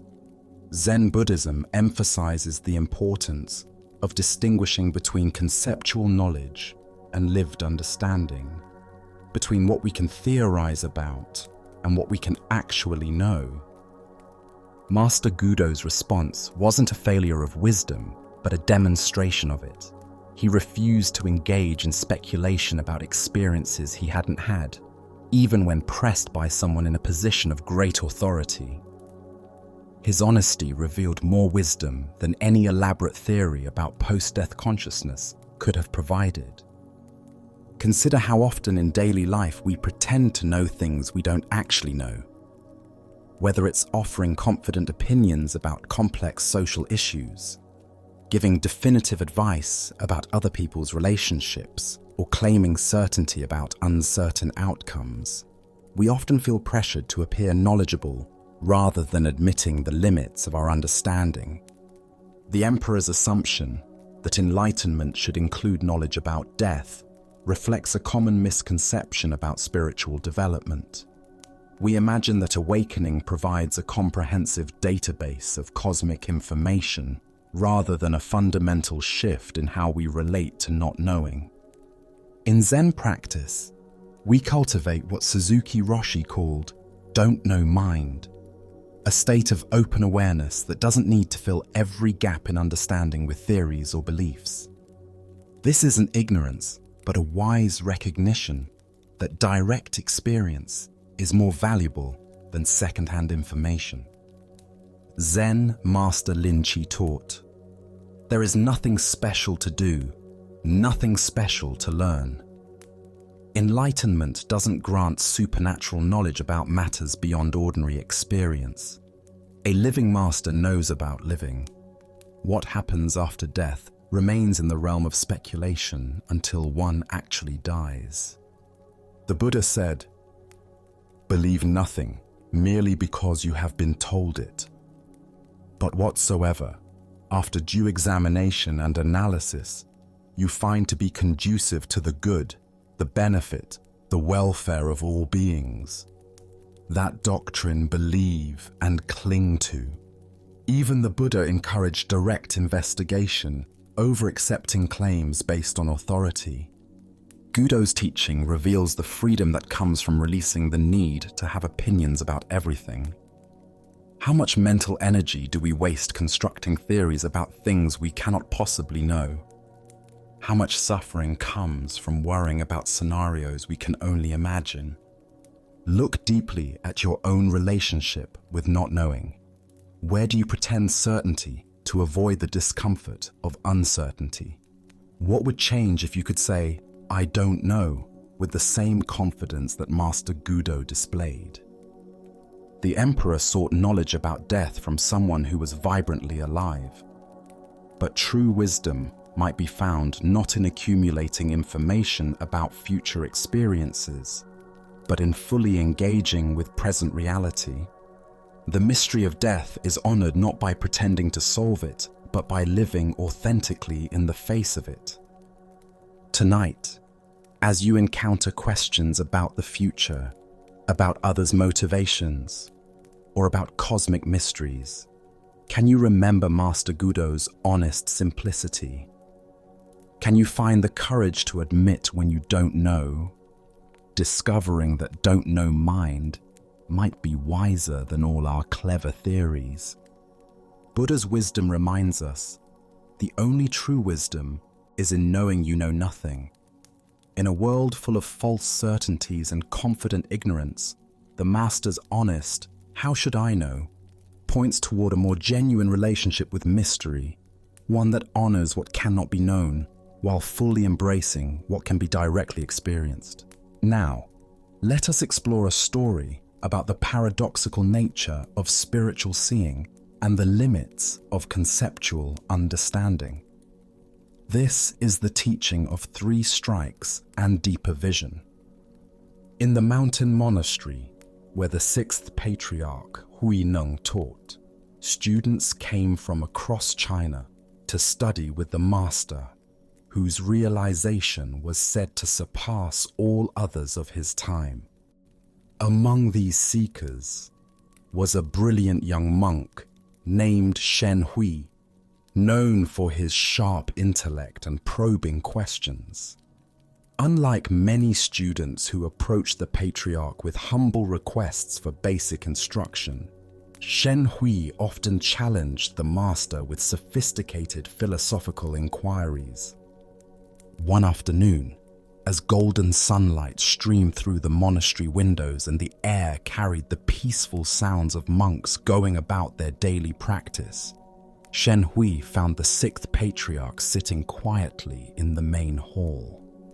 The master's posture was perfectly still, his breathing soft and natural, his expression serene yet alert, the embodiment of meditation in action.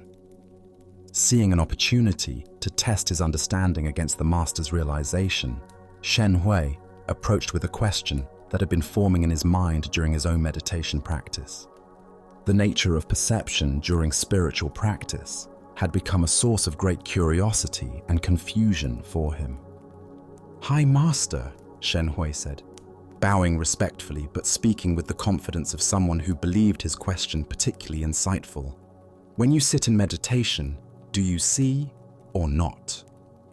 To Shen Hui, this seemed like a perfectly reasonable inquiry into the mechanics of enlightened awareness. Did awakened consciousness involve special kinds of seeing? Did meditation reveal mystical visions or higher perceptions unavailable to ordinary minds? Or did true realization transcend seeing altogether, existing in some pure state beyond sensory experience? What he received in response was completely unexpected. Without warning, the 6th patriarch picked up his wooden teaching stick and struck Shen Hui 3 times in rapid succession, not gently, but with enough force that the blows stung sharply and left the young monk both physically uncomfortable and mentally bewildered. "When I hit you," the patriarch asked with the same calm tone one might use to discuss the weather, "does it hurt or not?" Shen Hui rubbed his smarting shoulders, his mind racing to understand what had just occurred. The question seemed simple enough, yet something about the context made him suspect that a straightforward answer might be inadequate. The physical sensation was undeniable, yet the spiritual implications felt complex. "It both does and does not hurt," he replied carefully, intuiting that the master was pointing towards some paradox beyond ordinary logic. "I both see and do not see," the 6th patriarch responded, his words carrying the weight of direct experience rather than philosophical speculation. But Shen Hui's intellect wasn't satisfied with paradox. He needed to understand the mechanics, to categorize and explain this teaching in terms his conceptual mind could grasp. "How can you both see and not see?" he pressed, genuine confusion evident in his voice. That seems contradictory. Either you see during meditation or you don't. How can both be true simultaneously? The patriarch's response came with the patience of someone who had spent decades helping students move beyond the limitations of dualistic thinking. What I see, he explained with gentle clarity, are the waverings and wanderings of my own mind. What I do not see is the right and wrong and good and bad of other people. This is my seeing and not seeing. With these words, the entire teaching crystallized. The master wasn't speaking about mystical visions or transcendent states, but about the fundamental shift in perception that accompanies genuine spiritual maturity. Ancient Buddhist wisdom tells us the mind is everything. What you think, you become. This teaching relates profoundly to the patriarch's lesson about the nature of awakened seeing. Why do we become confused when spiritual teachings transcend ordinary logic? Zen Buddhism explains that our conceptual mind operates through dualistic categories: seeing or not seeing, pain or no pain, right or wrong. But enlightened awareness doesn't eliminate these experiences. It transforms our relationship to them. The deeper teaching here shows us what authentic spiritual perception actually involves. The patriarch sees his own mental processes clearly, the arising and passing of thoughts, emotions, and reactions. This isn't a mystical power, but the natural result of sustained mindfulness practice. He observes the waverings and wanderings of consciousness without being lost in them. Simultaneously, he doesn't see in the judgmental sense, imposing categories of right and wrong, good and bad onto others' behavior. This non-seeing isn't ignorance, but wisdom, recognizing that such judgments often say more about the observer than the observed. Look deeply at your own patterns of perception. How much of what you think you see in others actually reflects your own mental projections? When someone irritates you, are you seeing their actual behavior clearly? Or are you seeing your own triggers and reactions? When someone impresses you, are you recognizing their genuine qualities? Or are you seeing your own desires for approval or achievement? This ancient wisdom illuminates the difference between reactive perception and clear seeing. Reactive perception involves our past conditioning, our emotional needs, our judgmental habits. Clear seeing involves awareness that recognizes its own processes while remaining open to what's actually present. Zen Master Dogen taught, "To study the Buddha way is to study the self. To study the self is to forget the self." This teaching points to the same insight the patriarch offered. True seeing involves turning attention toward our own mental processes rather than fixating on external judgments and evaluations. The 3 strikes Shen Hui received weren't punishment, but skillful teaching. Physical pain that both does and does not hurt points toward the mystery of conscious experience itself. Pain arises in awareness, is felt fully, yet doesn't define or limit the awareness that experiences it. Similarly, thoughts and emotions arise in consciousness without contaminating its essential clarity. Consider how this teaching might transform your daily experience. Instead of constantly evaluating others' behavior, finding fault, making comparisons, generating opinions, what if you turned that same attention toward observing your own mental reactions? What patterns would you discover in the wanderings and waverings of your own mind? This doesn't mean we become passive or lose our capacity for discernment. Rather, we develop the ability to respond from clarity rather than reactivity. When we see our own judgmental tendencies clearly, we naturally become less caught in them. When we observe our mental projections, we're less likely to mistake them for objective reality. In Zen practice, we cultivate what's called mirror mind, awareness that reflects whatever arises without being stained or changed by it. This mirror sees everything clearly while maintaining its essential emptiness and openness. Tonight, as you notice your mind categorizing and judging the experiences of your day, can you remember the patriarch's teaching? Can you turn your attention toward the seer rather than constantly evaluating what is seen? Can you discover the freedom that comes from seeing your own mental processes without being enslaved by them? Buddha spoke of this when he said, "You yourself, as much as anybody in the entire universe, deserve your love and affection." By learning to see our own mental patterns with compassion rather than judgment, we develop the clarity to see others with equal kindness and understanding.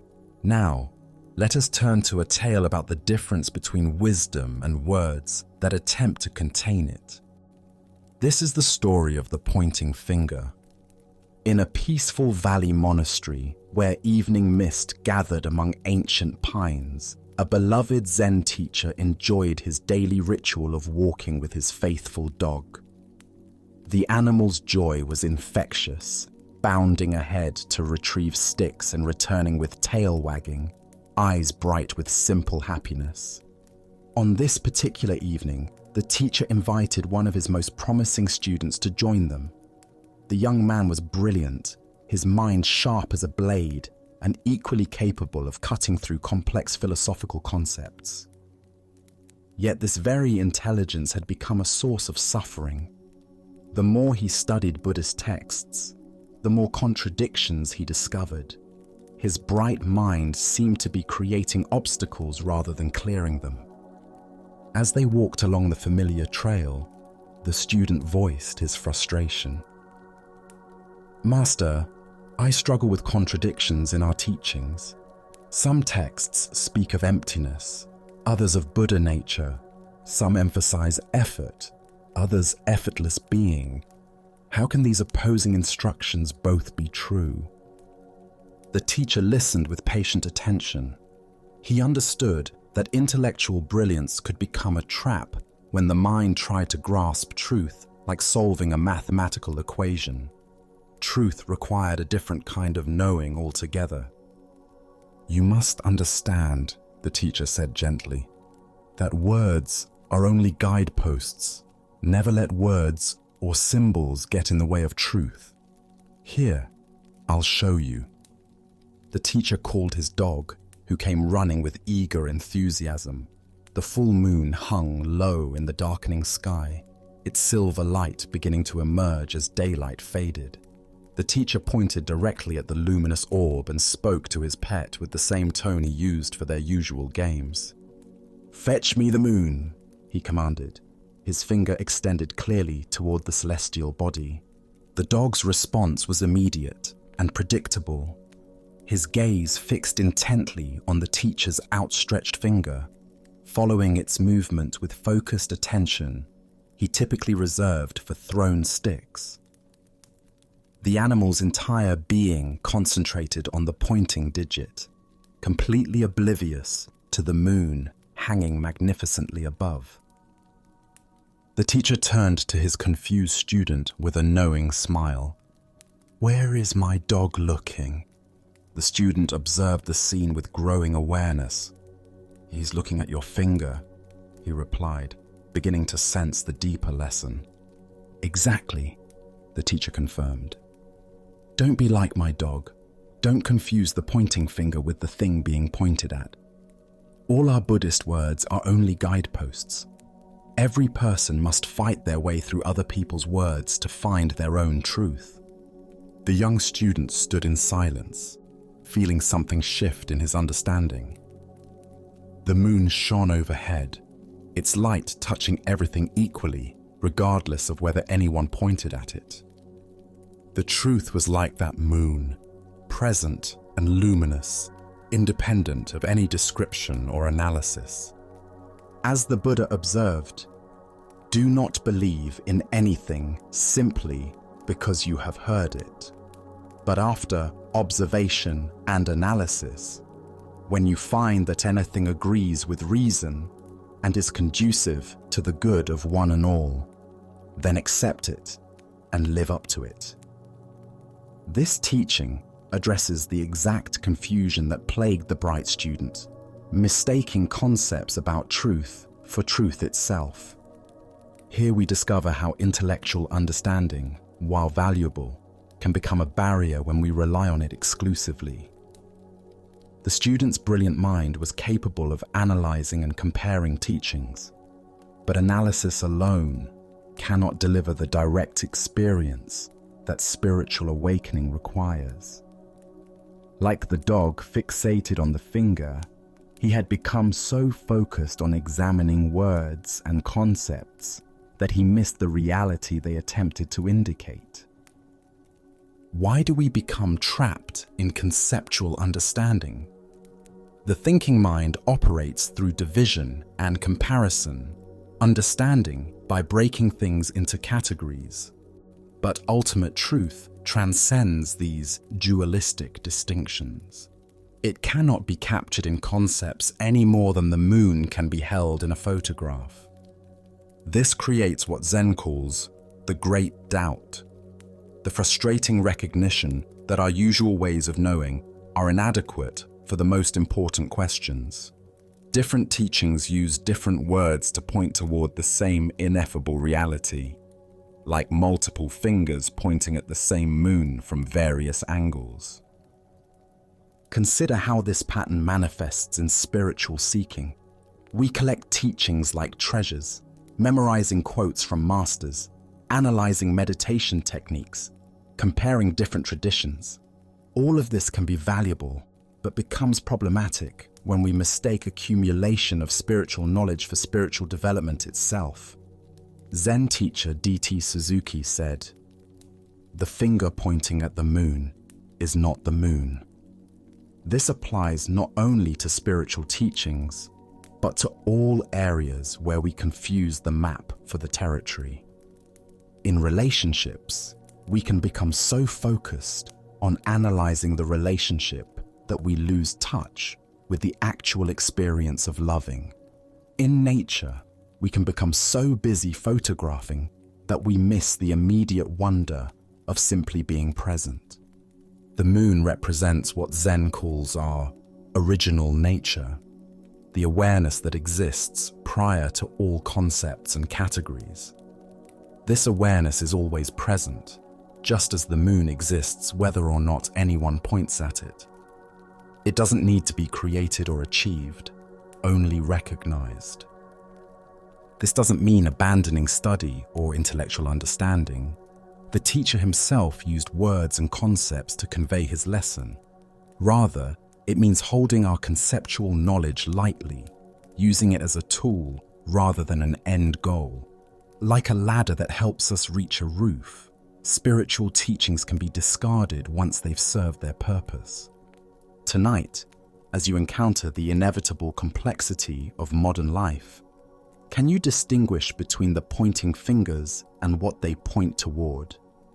When you study spiritual teachings or seek guidance, can you remember that words are merely fingers pointing at the moon of your own innate wisdom? Buddha's wisdom teaches us, work out your salvation with diligence. The work involves not just understanding teachings intellectually, but moving through them to the reality they indicate. Let us continue our journey with a story about the transformative power of fearlessness and unconditional compassion. This is the tale of the thief and the Zen master. One quiet evening, as twilight painted the sky in shades of purple and gold, Zen master Shichiri Kojun sat in his simple home, reciting ancient sutras. His voice flowed rhythmically through the peaceful rooms, each word a meditation, each breath a prayer. The soft glow of candlelight danced across the walls as he immersed himself completely in the sacred texts, finding deep tranquility in the familiar verses. Suddenly, the serenity was shattered. The front door burst open with a violent crash, and a desperate man entered, brandishing a sharp sword that gleamed menacingly in the candlelight. His eyes were wild with desperation, his clothes dirty and torn, his breathing heavy from running. He had clearly chosen this isolated house because he believed it would be an easy target. A peaceful monk would offer no resistance. "Money or your life?"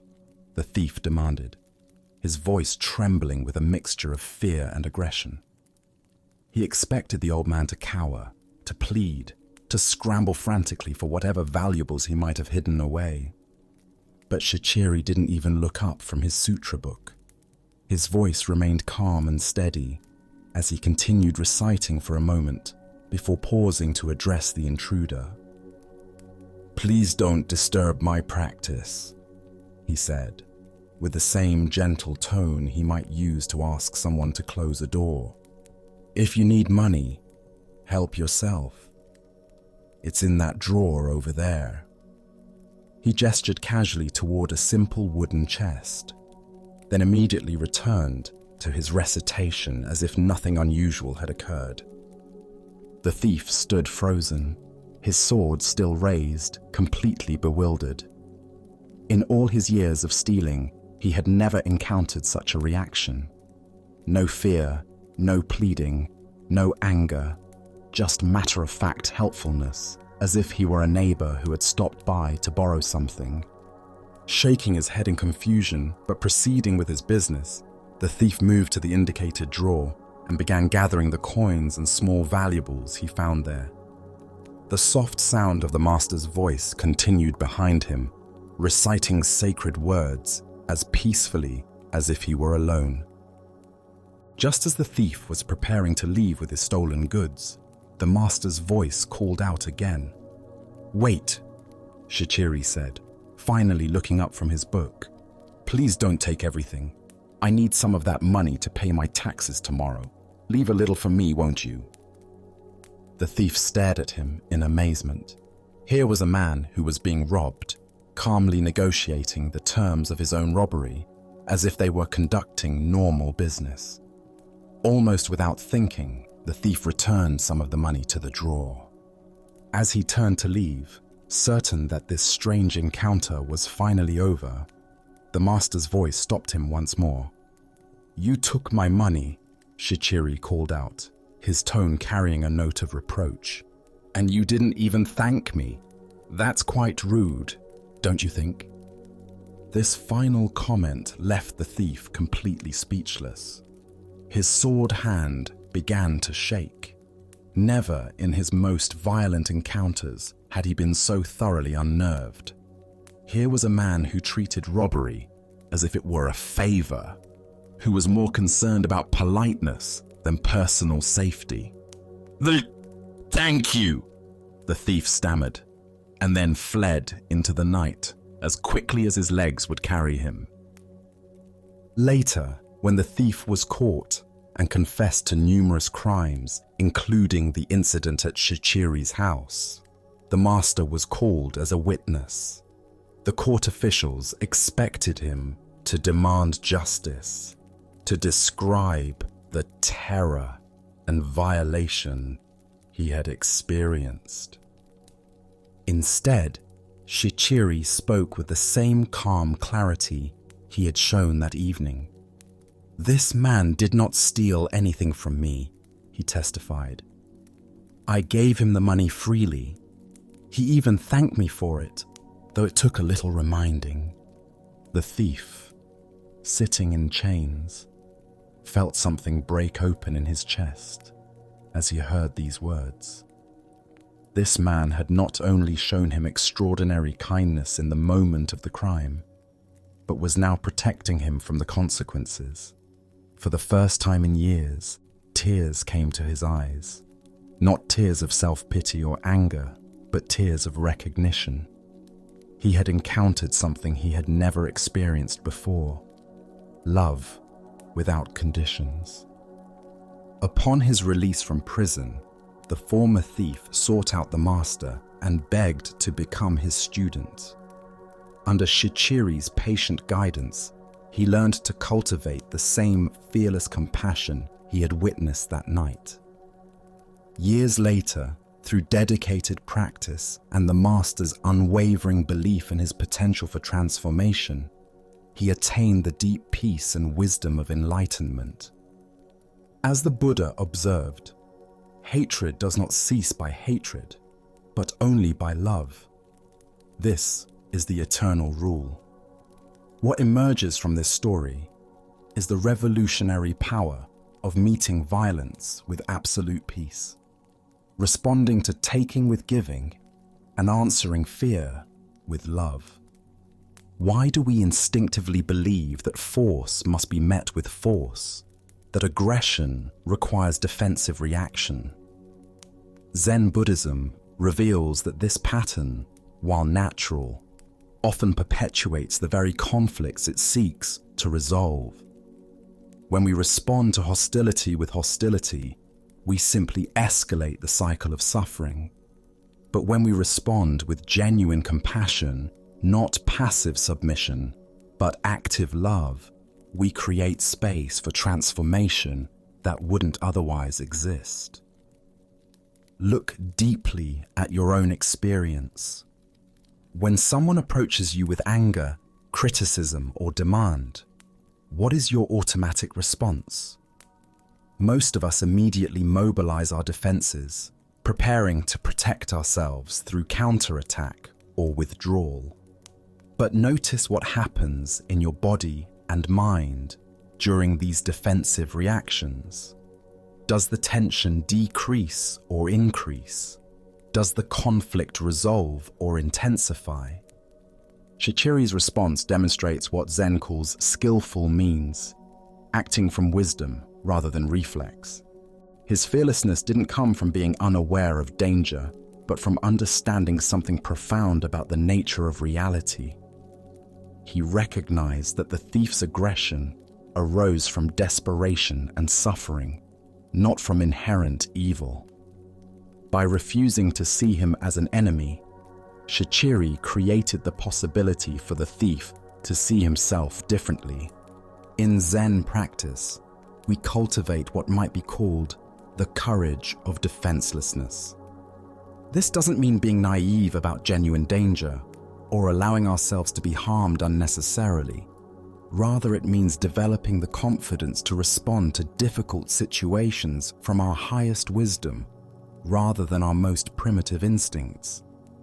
The Buddha taught, in the end, just three things matter: how well we have lived, how well we have loved, how well we have learned to let go. Shichiri embodied all three in his encounter with the thief. He lived from complete presence, loved without conditions, and let go of any attachment to his possessions or even his personal safety. Consider the people in your life who challenge you: the difficult colleague, the critical family member, the aggressive driver in traffic. What would it mean to meet their energy with the same kind of fearless compassion Shichiri showed? Not by agreeing with them or submitting to their demands, but by refusing to match their level of reactivity, by staying connected to your own center of peace, regardless of their behavior. Tonight, as you encounter your own moments of tension or conflict, can you remember the master who treated a robber as an honored guest? Can you find the space between stimulus and response where choice lives, where you can decide to meet aggression with peace, taking with giving, fear with love? Buddha's wisdom reminds us, better than 1,000 hollow words is one word that brings peace. Sometimes the most powerful response to violence is simply to remain unshakable in our commitment to compassion, knowing that love has a transformative power that force can never match. Our next story reveals how liberation comes not from achieving something new, but from recognizing what was never born and can never die. This is the teaching of freedom from birth and death. In a quiet monastery garden where cherry blossoms drifted on the spring breeze, a dedicated student named Goshu approached the wise Zen master Yue. For years, Goshu had been practicing meditation, studying texts, and following all the prescribed methods of spiritual development. Yet despite his sincere efforts, he felt no closer to the enlightenment he desperately sought. Goshu bowed respectfully before his teacher, his face showing the strain of prolonged spiritual seeking.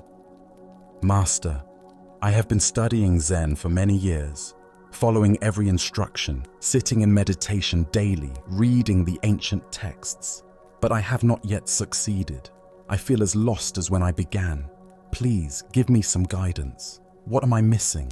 What more must I do?"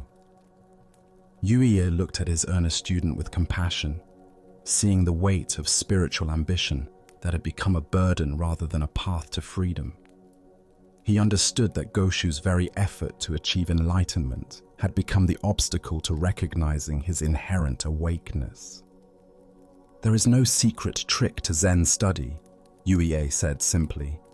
"It's just a matter of freedom from birth and death." Goshu's brow furrowed with confusion. This answer seemed to make his quest even more daunting. "Master, how does one pass through birth and death to freedom? That sounds like the most difficult task of all. If I cannot even quiet my mind for a few minutes, how can I transcend birth and death?" Yui's eyes brightened, and he raised his voice with sudden intensity. "Your every passing thought is birth and death." At these words, something shifted dramatically in Goshu's understanding. Like a veil suddenly lifted, he saw that what he had been seeking as some future attainment was actually the very nature of his present experience. The constant arising and passing away of thoughts, sensations, and emotions. This endless flow was not something to escape, but the very freedom he had been pursuing. Goshu went into ecstasy, feeling as if he had put down a heavy burden he didn't even realize he had been carrying. The relief was profound and immediate. All his years of struggling to become something special dissolved into the recognition that he had never been anything other than the aware space in which all experience appears and disappears. As the Buddha observed, form is emptiness, emptiness is form. What emerges from this story is the recognition that we suffer not because we lack something, but because we don't recognize the freedom that is our fundamental nature. Why do we carry the heavy burden of spiritual becoming? Zen Buddhism points to our identification with the content of consciousness rather than consciousness itself. We mistake ourselves for the stream of thoughts, emotions, and sensations, instead of recognizing ourselves as the aware space in which this stream flows. Every thought that arises is born. Every thought that fades away dies. Every emotion emerges from nowhere and dissolves back into nowhere. Every sensation appears and disappears. This constant birth and death happening in awareness is not a problem to solve, but the very movement of life itself.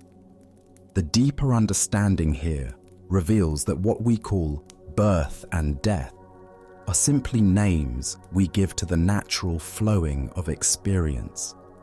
When we identify with the flow, we suffer the anxiety of constant change. When we recognize ourselves as the awareness in which the flow appears, we discover unshakable peace. Zen master Huang Po taught, "Your everyday mind, that is the way." This points to the extraordinary fact that the enlightenment we seek is not hidden in special states, but in the ordinary awareness that knows every state. The same awareness that knows anxiety also knows peace. The same awareness that knows confusion also knows clarity. The Buddha said, "In the sky, there is no distinction of east and west. People create distinctions out of their own minds and then believe them to be true. Our spiritual seeking often creates the very problem it attempts to solve by imagining that some states of consciousness are spiritual while others are mundane. Consider how much energy you invest in trying to have better thoughts, more peaceful emotions, or more pleasant experiences.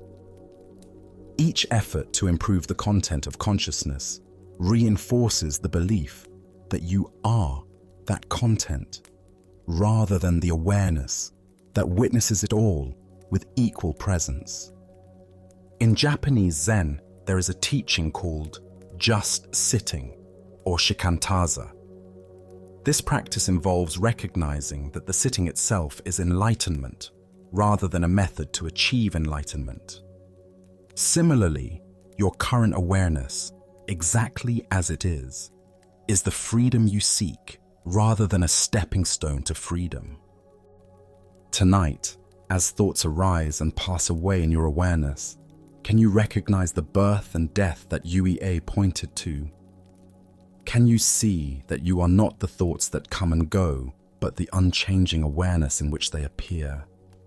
As the Buddha taught, all conditioned things are impermanent. Work out your salvation with diligence. The salvation is not in perfecting the conditioned, but in recognizing the unconditioned awareness that you already are.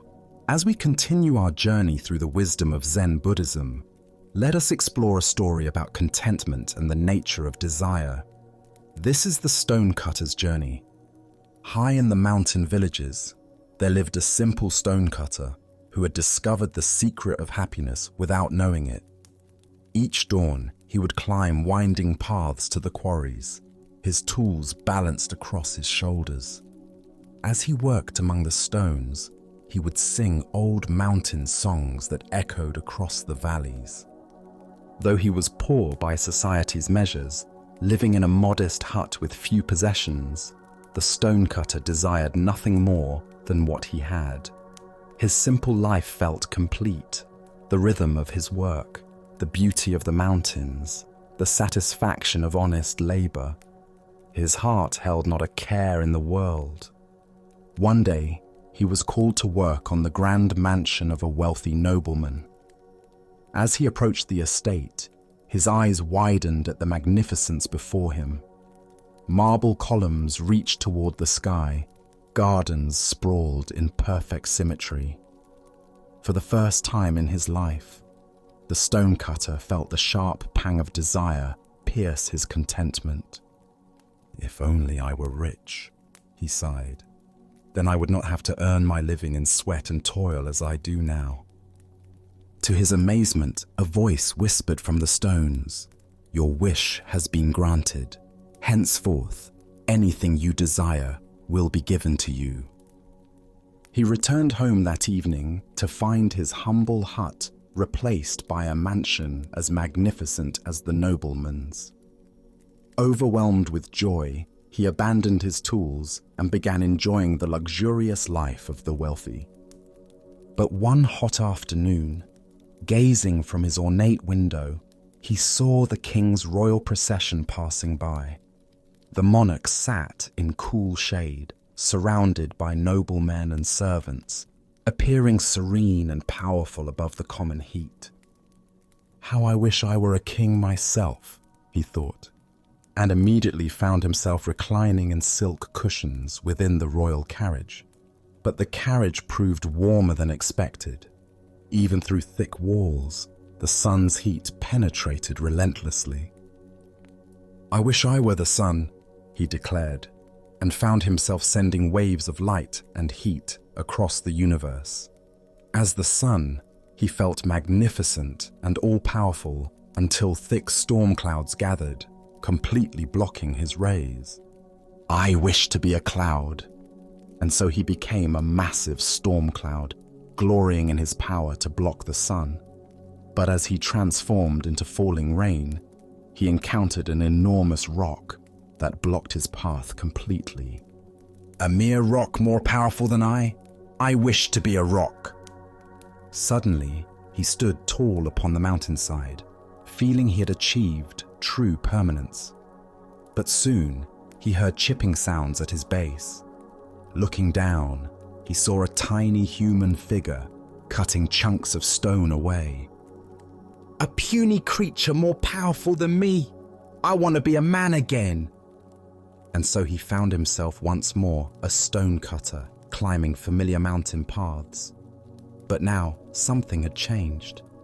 As he shaped stones and felt mountain breezes, his heart swelled with deep contentment. His song returned, richer than before, because he had learned to be content with exactly who he was. The Buddha once said, "Health is the greatest gift, contentment the greatest wealth."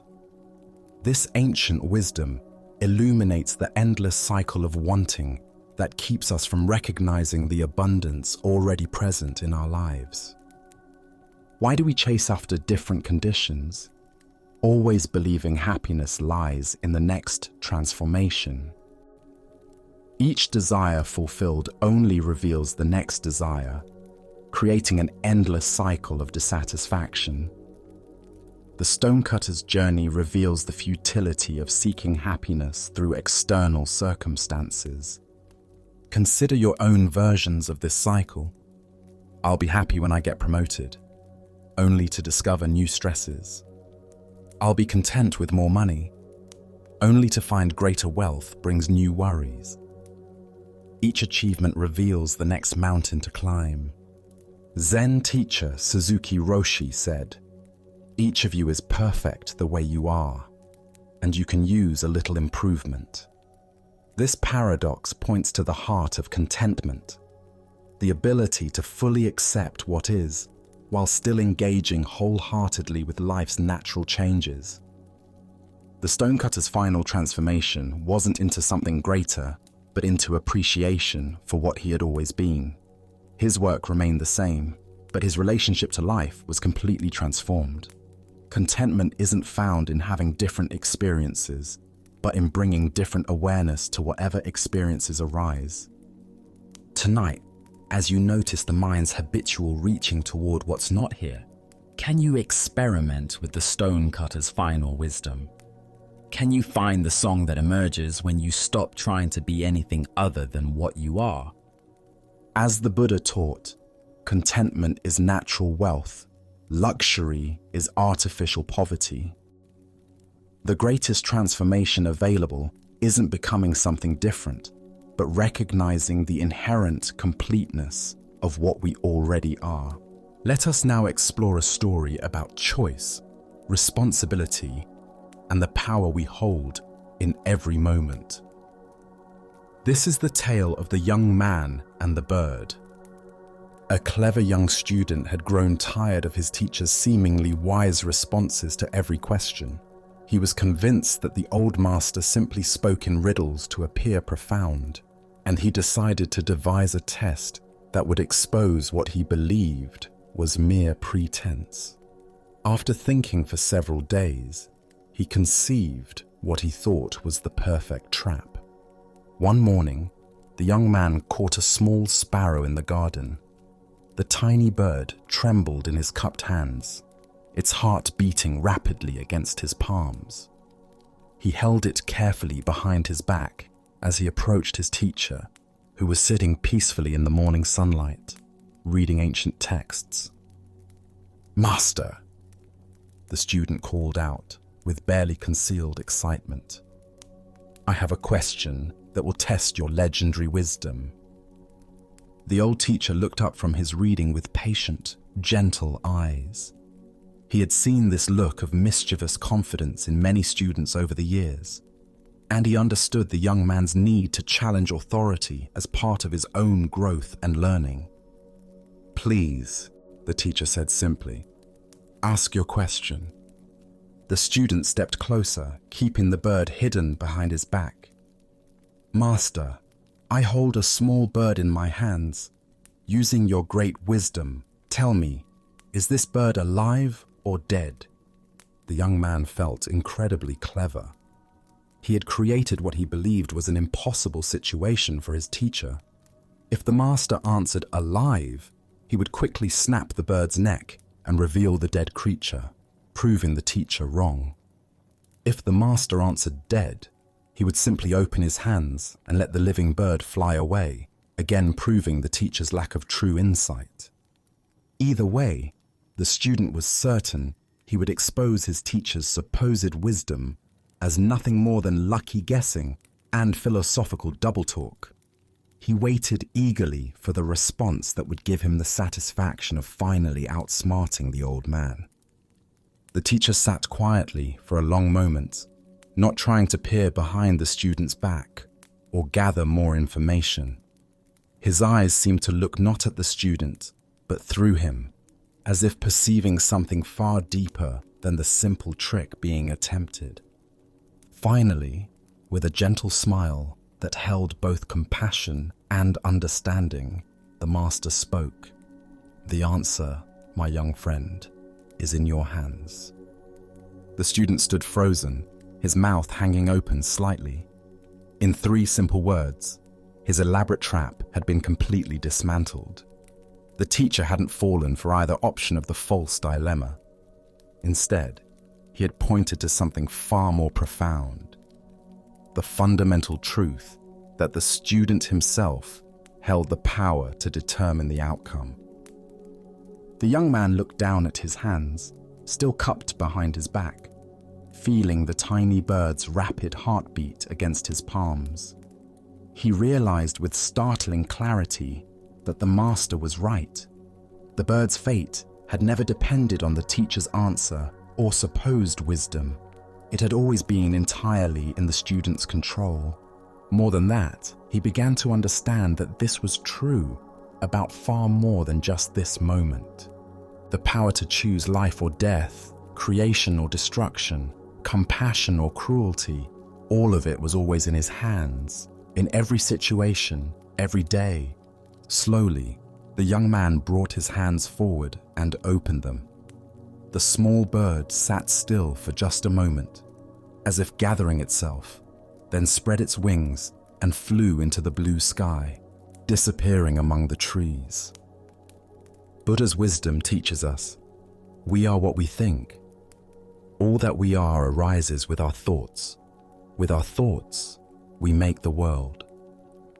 This ancient wisdom illuminates the profound responsibility that comes with conscious choice and the recognition that we are always the architects of our own experience. Why do we so often look outside ourselves for answers that can only be found within? Zen Buddhism points to our tendency to seek authority figures who will tell us what to do, what to think, what to choose. But the deepest teaching is that true wisdom cannot be given from one person to another. It can only be discovered through our own conscious engagement with life.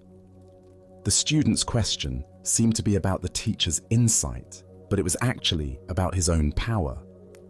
He was so focused on proving the master wrong that he almost missed the profound truth being offered, that every moment presents us with choices that shape not only our immediate circumstances, but our character and destiny. Consider your own daily decisions, both large and small. How often do you wait for someone else to tell you what the right choice is? How frequently do you seek permission, approval, or guidance for decisions that ultimately rest entirely in your own hands? The young man's bird represents all the power we hold, but sometimes fail to recognize. In our relationships, careers, and spiritual development, We constantly face moments where we hold something precious in our hands, the well-being of others, our own integrity, opportunities for growth or destruction. The outcome depends not on external circumstances or other people's wisdom, but on what we choose to do with the power we possess. The Master's response reveals something crucial about authentic teaching. True teachers don't give answers. They point us back to our own capacity for wisdom. They help us recognize the choices we're already making and the power we already possess, rather than encouraging dependence on their authority. Zen teacher Charlotte Joko Beck said, "We are always in choice, even when we think we're not." The bird in the student's hands represents all the moments when we convince ourselves we have no options, no power, no responsibility. But consciousness always involves choice, and choice always involves responsibility. Look deeply at a current challenge in your life. Where are you waiting for someone else to provide answers, solutions, or direction? What would change if you fully recognize that the power to shape the outcome is already in your hands? This doesn't mean you have control over all external circumstances, but you always have choice about how you respond. The Buddha taught, the mind is everything. What you think, you become. Every thought, every intention, every action is like the student's choice with the bird, an opportunity to create life or death, beauty or suffering, wisdom or ignorance. The answer is always in our hands. Tonight, as you consider the various situations in your life where you seek guidance or feel powerless, can you sense the truth the Master was pointing to? Can you feel the weight of the choices you carry every day, not as a burden, but as the fundamental dignity of conscious existence? As the Buddha observed, no one saves us but ourselves. No one can and no one may. We ourselves must walk the path. The bird flies free, not because of the teacher's wisdom, but because of the student's choice. In recognizing our own power to choose life over death, compassion over cruelty, truth over deception, we discover that the answer to every important question has always been in our hands. Our next story reveals the profound difference between spiritual performance and authentic understanding. This is the teaching of the head that wished to be severed. In the great monastery of Chao Chu, where hundreds of monks gathered daily for meditation and study, the morning routines followed ancient rhythms. After the pre-dawn sitting, as the first light touched the mountain peaks surrounding the monastery, monks would disperse to their various duties, some to the gardens, others to the kitchens, still others to copying sacred texts or maintaining the buildings. One particular morning, the Venerable Abbot Chao Cho made his customary walk through the monastery grounds, checking on the well-being of his students and the condition of their practice. His presence was both gentle and penetrating. Monks never knew when their most casual words might become profound teachings, or when their deepest spiritual insights might be revealed as mere intellectual concepts. As he passed behind the main meditation hall, a building where the community gathered twice daily for silent sitting, the abbot noticed a young monk sitting alone in the shadow of the wooden structure. The monk appeared to be engaged in some form of practice, though he was apart from the scheduled community activities. "Brother," Chao Cho called softly, approaching with the quiet steps that had become second nature through decades of mindful walking. "Where have all the virtuous ones gone?" The question seemed simple enough, almost like casual conversation, but those familiar with Chao Cho's teaching style recognized the subtle depth in his inquiry. Was he asking about physical location, spiritual attainment, or something else entirely? The young monk looked up with an expression of confident understanding. He had been at the monastery for several years and prided himself on grasping the essential points of Zen teaching. This seemed like an opportunity to demonstrate his comprehension of the Dharma. "They have all gone to work," the monk replied matter-of-factly, gesturing toward the various parts of the monastery where his brothers were engaged in their daily tasks.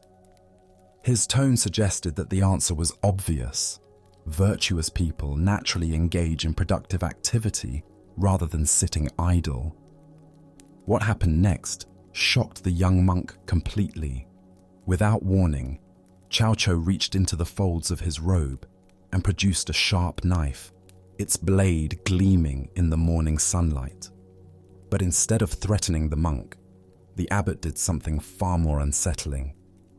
With complete calmness, Cho stretched out his own neck, exposing his throat to the blade, and handed the knife to the bewildered young monk. His voice remained gentle and conversational, as if he were making the most reasonable request in the world. "My responsibilities as abbot are many and demanding," he said with apparent sincerity.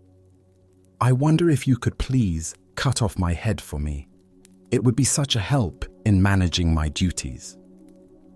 The young monk's eyes widened in horror. His hands trembled as he stared at the knife now in his possession and the exposed neck of his revered teacher. Everything about the situation contradicted his understanding of proper monastic behavior, spiritual teaching, and basic human decency.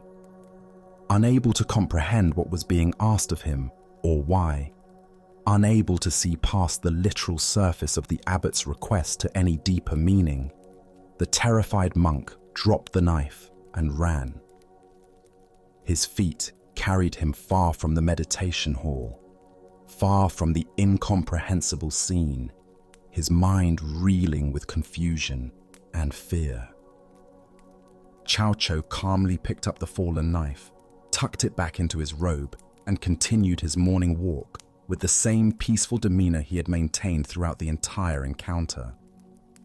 As the Buddha observed, it is better to travel well than to arrive. What emerges from this story is a teaching about the vast difference between intellectual understanding and genuine realization. Why do we so often mistake conceptual knowledge for authentic wisdom? Zen Buddhism reveals that our thinking mind loves to collect spiritual ideas and organize them into neat categories, creating the illusion of understanding without the transformative experience of direct insight. The young monk's response, "They have all gone to work," represents the kind of dualistic thinking that separates spiritual practice from ordinary activity. His answer implied that virtue lies in doing productive tasks rather than sitting idly, revealing his assumption that awakened activity and rest exist in opposition to each other. But Cho's teaching cuts much deeper than this surface interpretation. By offering his neck to the knife, he was asking a profound question.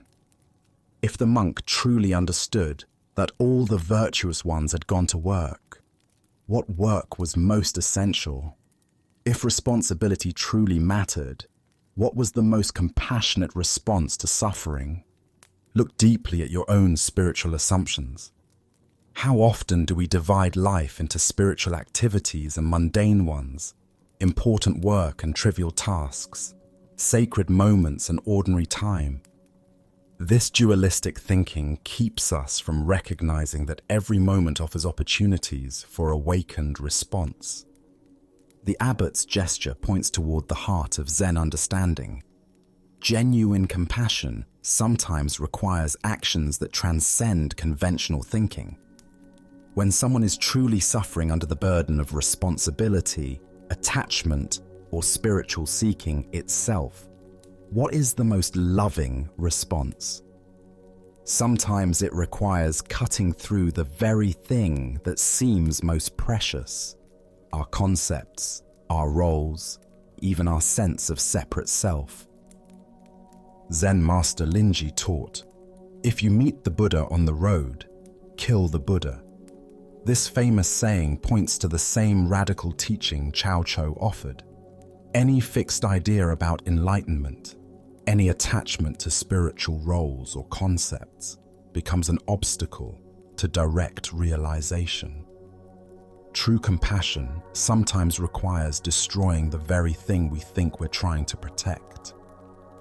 The young monk's terror and flight revealed how completely he missed this deeper level of teaching. He remained trapped in literal interpretation, unable to see past the surface of the abbot's words to their transformative invitation. His spiritual understanding, though articulate, remained purely conceptual. Consider your own relationship to spiritual responsibility and helping others. When someone asks for help with their suffering, do we offer concepts and advice, or do we respond from a deeper place of understanding? Are we willing to sacrifice our comfortable spiritual positions to meet others exactly where they are? This ancient wisdom illuminates the difference between talking about virtue and embodying it. The monk could identify where virtuous people go and what they do, but when faced with an opportunity for radical compassion, he fled. His knowledge remained divorced from spontaneous, awakened action. In Zen practice, we cultivate what's called great doubt, a willingness to question even our most cherished spiritual understandings. This doubt isn't cynicism, but openness to discoveries that transcend our current conceptual frameworks. Are we prepared to have our spiritual certainties challenged, even destroyed, if it serves awakening? Tonight, as you encounter opportunities to help others with their burdens, can you sense the difference between offering what you think they need and responding from genuine understanding? Can you feel how true compassion sometimes requires cutting through your own comfortable assumptions about what constitutes appropriate spiritual behavior? Buddha spoke of this when he said, "In caring for others, you care for yourself. In caring for yourself, you care for others." The abbot's offer to sacrifice his own head points toward this non-dual understanding. When we truly see interconnection, the boundaries between self and other, helper and helped, begin to dissolve into spontaneous, compassionate action. Let us continue on our journey with a story about how our inner landscape shapes our outer experience. This is the tale of the two towns. In a bustling marketplace where merchants hawked their wares and travelers stopped to rest on their journeys, a wise Zen master had established a modest tea stall. People came not only for refreshment, but for the master's reputation for offering practical wisdom to those facing life's transitions and uncertainties. On this particular day, two different men approached the master's stall, each carrying the same question but embodying very different energies. Both were considering major life changes. Both were strangers to this place, and both sought guidance about whether this town might become their new home. The first man arrived with a tense expression, his shoulders carrying the weight of accumulated frustrations. As he approached the tea stall, his eyes darted around suspiciously, already assessing and finding fault with what he observed. "I'm thinking of moving to this town," he announced without preamble. "What's it like?" The Zen master looked at the man with gentle attention, noting not just his words, but the quality of energy he brought to the question. Rather than offering immediate description, the master asked his own question. "What was your old town like?"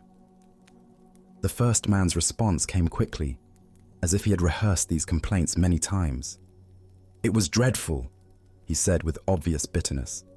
"Everyone was hateful and unfriendly. The neighbors were inconsiderate, the shopkeepers were rude, and the whole place was full of selfish, unpleasant people. I couldn't stand it there anymore." The master nodded thoughtfully, his expression remaining compassionate despite the negativity pouring from his visitor. "This town is very much the same," he replied simply. "I don't think you should move here." the first man's face darkened with disappointment and frustration. Without another word, he turned and walked away, muttering under his breath about how this place was probably just as bad as everywhere else. Shortly after the first man departed, the second traveler approached the tea stall. His manner was notably different, relaxed, curious, and open. His eyes took in the surroundings with appreciation rather than judgment, and when he smiled at the master, it seemed to come from a place of genuine warmth. "I'm thinking of moving to this town," he said cheerfully. "What's it like?" The master regarded this second visitor with the same careful attention he had given the first, again choosing to learn more before offering his assessment. "What was your old town like?" he asked. The second man's face lit up as he considered the question. "It was wonderful," he said with obvious fondness. "Everyone was so friendly and helpful. My neighbors looked out for each other. The local merchants knew everyone by name, and there was a real sense of community. I was very happy there. I'm only considering a change because I'm looking for new adventures and opportunities." The master smiled knowingly. "This town is very much the same," he told the second man. "I think you will like it here very much." The second man's face broke into a delighted grin. He thanked the master warmly and walked away with a spring in his step, already seeing possibilities and connections in his new environment. Buddha's wisdom teaches us, all that we are is the result of what we have thought. The mind is everything. What we think, we become.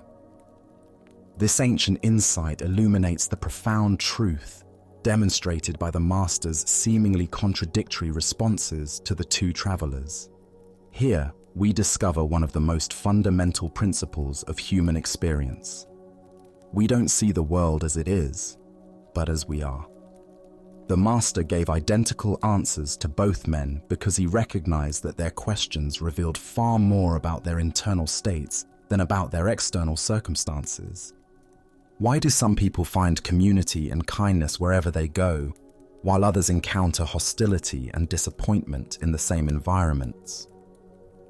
Buddhist psychology explains that our perceptual filters, shaped by our habitual mental patterns, literally create our experienced reality. We notice evidence that confirms our existing beliefs while filtering out information that contradicts them. The first man carried what modern psychology might call a negative attribution bias, the tendency to interpret ambiguous situations in the most negative possible way. His mind was like a magnet for negative experiences, not because the world was inherently hostile, but because that's what he was conditioned to see. The second man demonstrated the opposite pattern, a generous attribution style that assumed the best in others and looked for positive connections. His mind was attuned to kindness and possibility. Consider how this plays out in daily life.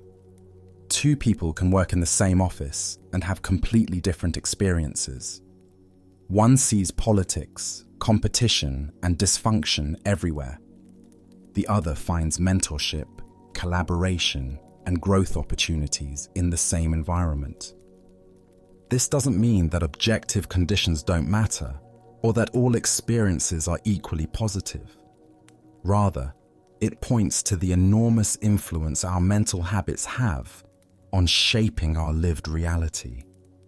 As Zen teacher Jon Kabat-Zinn says, "Wherever you go, there you are." We carry our internal weather with us, and it colors everything we encounter. The master's wisdom lay in recognizing that no external change of location could solve the first man's problem. If he moved to this town with the same negative perceptual filters, he would recreate the same disappointing experiences he was trying to escape. This insight has profound implications for how we approach life changes and problem solving. Often, when we're unhappy with our circumstances, our first instinct is to change the external conditions. But if we don't address the internal patterns that created our dissatisfaction, we simply recreate similar problems in new settings. But this principle works in both directions. When we cultivate mental habits of appreciation, curiosity, and goodwill, we begin to notice more evidence supporting those perspectives. The world doesn't magically change, but our capacity to see its positive qualities expands dramatically. Tonight, as you reflect on your own experiences of community, work, and relationships, can you notice the interpretive lens through which you typically view these interactions? Are you more like the first traveler, scanning for problems and disappointments, or the second, looking for connection and possibility? As the Buddha taught, the mind is everything, what you think you become. The most powerful tool for transforming our external experience lies not in changing our circumstances, but in changing the quality of awareness we bring to whatever circumstances we encounter. Our next story reveals a profound teaching about the nature of emptiness and the surprising places where we discover truth. This is the story of grasping what cannot be held. In a quiet monastery garden where cherry blossoms drifted gently on the morning breeze, Master Sekyo sat with one of his most earnest students. The young monk had been studying Buddhist philosophy for several years, filling his mind with concepts about the nature of reality, the illusion of the self, and the teaching of emptiness that seems so central to the Buddha's wisdom. He could recite passages about shunyata, discuss the philosophical implications of non-being, and engage in lengthy debates about the relationship between form and void. But for all his intellectual understanding, something felt missing. The words remained just words, concepts floating in his mind without the direct experience that would make them real. He approached his teacher that morning with a question that had been troubling him for months. "Master," the young monk said, bowing respectfully, "I have studied the teaching of emptiness extensively. I understand that all phenomena arise and pass away, that nothing has permanent, independent existence. But I feel like I'm only grasping concepts. Can you help me get hold of emptiness itself?" Sekyo looked at his student with knowing eyes. He had seen this struggle many times before, the gap between intellectual understanding and direct realization, the frustration of trying to grasp with the mind what can only be known through experience. "Show me how you would get hold of emptiness," the master said simply. The monk thought for a moment, then cupped his hands in the air as if he were trying to capture something invisible. He held his hands carefully as though cradling a soap bubble that might burst at any moment. His face was earnest and concentrated, his entire being focused on this attempt to demonstrate his understanding of a teaching about the very nature of nothingness. "There," he said, holding his cupped hands very still. "I'm trying to hold emptiness itself." Sekyo looked at the student's empty hands and shook his head gently. "That's not very good," he said with a slight smile. "You haven't got anything in there at all. You're just holding air and calling it something special." The monk's face fell. He had been so certain that his gesture captured something meaningful about the teaching. "Well, master," he said, his voice tinged with disappointment and confusion, "please show me a better way.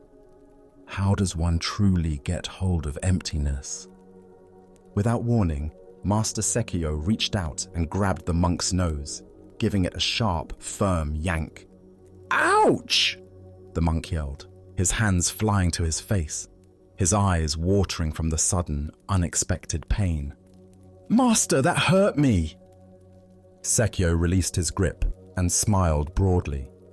"Now that," he said with satisfaction, "is how you get hold of emptiness." The monk stood there, rubbing his nose, completely bewildered. His nose throbbed with very real, very unempty pain.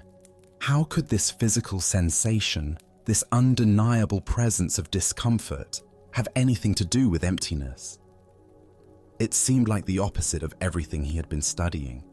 But as the initial shock wore off, something began to shift in his understanding.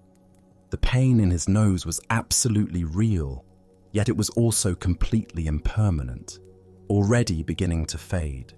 It had arisen from nowhere, would disappear completely, and left no permanent mark on reality.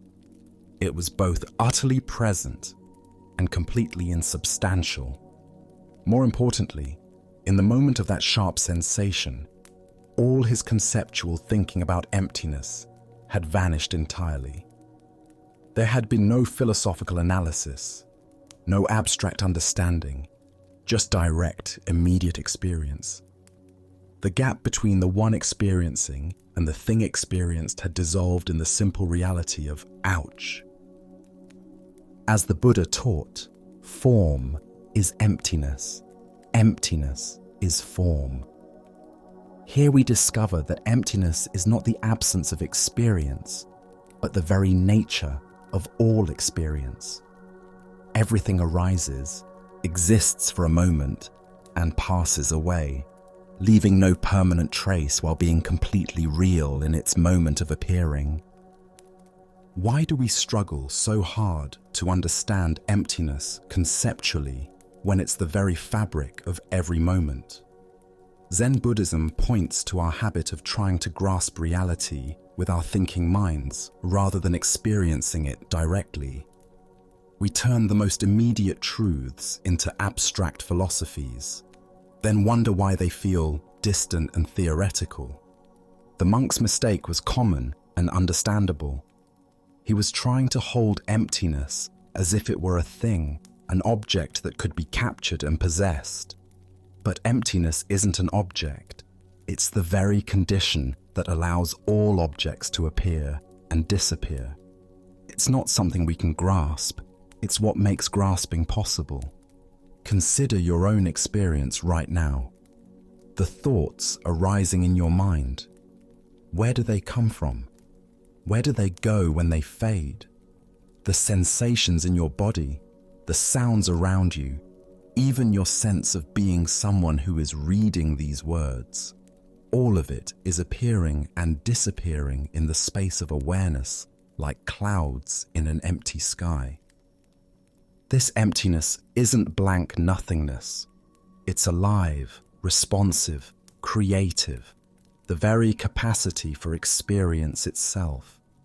When Sekio yanked his student's nose, he wasn't demonstrating the absence of sensation, but the miraculous way sensation appears from nowhere, exists vividly, and dissolves back into nowhere, all within the spacious emptiness of awareness. Zen Master Huang Po taught, "The foolish reject what they see, not what they think. The wise reject what they think, not what they see." The monk was rejecting his direct experience in favor of his concepts about experience. The master's intervention brought him back to the immediacy of seeing, feeling, and knowing without the filter of philosophical analysis. In our daily lives, we constantly encounter this same teaching. The anger that seems so solid and permanent when we're caught in it. Where does it go when it naturally subsides? The worry that feels so important and real. What is its actual substance when we look closely? Even our sense of being a solid, separate self, isn't it actually more like a flowing process? A river that appears to be the same while constantly changing. The Buddha said, "All conditioned things are impermanent. Work out your salvation with diligence." This isn't a philosophical statement, but a direct pointing to what's happening right now. Everything we experience is empty, in the sense that it has no permanent, independent existence, yet it's all perfectly real as it appears. Tonight, as you notice thoughts, sensations, and experiences arising and passing in your awareness, Can you sense the emptiness that Sekyo was pointing to? Not as an abstract concept, but as the very space in which your life is unfolding. Can you feel how this emptiness is not separate from the fullness of your experience, but is its very nature? Buddha's wisdom reminds us, in the sky, there is no distinction of east and west. People create distinctions out of their own minds and then believe them to be true. The emptiness of all phenomena isn't something we need to achieve or understand. It's what we are, what everything is right now. We just need to stop trying to grasp it and let ourselves be grasped by it instead. As we draw tonight's journey to a close, take a moment to notice how the calm you've discovered isn't something you need to chase or earn. It's already here, woven into the fabric of your being, waiting patiently for your attention. Can you feel how the deep quiet you've touched tonight exists not only in these ancient tales, but in the space between your thoughts, in the rhythm of your breathing, in this very moment of awareness? The Buddha reminded us, peace comes from within. Do not seek it without. This timeless wisdom points to something remarkable, that tranquility and understanding don't require perfect conditions or extraordinary circumstances. They arise naturally from your own capacity to be present, to observe without judgment, to simply rest in what is. Each story we've explored tonight has whispered the same gentle truth, that freedom comes not from getting what we want, but from releasing our desperate need to control outcomes. That clarity emerges when we stop fighting our experience and start embracing it with compassion. That happiness blooms when we recognize the difference between what we can change and what we must accept. Even when your thoughts wander tomorrow, even when stress returns or uncertainty clouds your mind, the insights you've gathered tonight have taken root. They're not going anywhere. Like seeds planted in fertile ground, they'll continue growing, offering support and guidance when you need it most. As you prepare to transition into rest, recognize that these timeless teachings haven't shown you a complicated philosophy or distant ideal. They've simply reminded you how to return home to yourself, how to find refuge in the present moment, how to breathe consciously, how to let your heart settle into its natural state of openness. This wisdom isn't reserved for monasteries or meditation retreats. It lives in the simple act of pausing before reacting, in choosing kindness over criticism, in remembering that this moment, exactly as it is, contains everything you need. Tonight, you've tasted that truth directly, not through concepts or beliefs, but through your own lived experience. As you carry this peace with you beyond tonight, remember that it's not fragile or temporary. It's as reliable as your breath, as accessible as your next conscious moment. Whether you're navigating joy or difficulty, success or setback, this inner refuge remains constant, a steady presence beneath the changing weather of daily life. The stories end here, but their essence continues in how you choose to meet each new day. May you remember that the tranquility you found tonight is your birthright, not a luxury. May you trust that the clarity you've touched is always available, just one mindful breath away. Thank you for allowing us to share this space with you at Sleepy Monk. Rest deeply, knowing that the peace you've discovered tonight is yours to keep, yours to return to, yours to trust. Sleep well.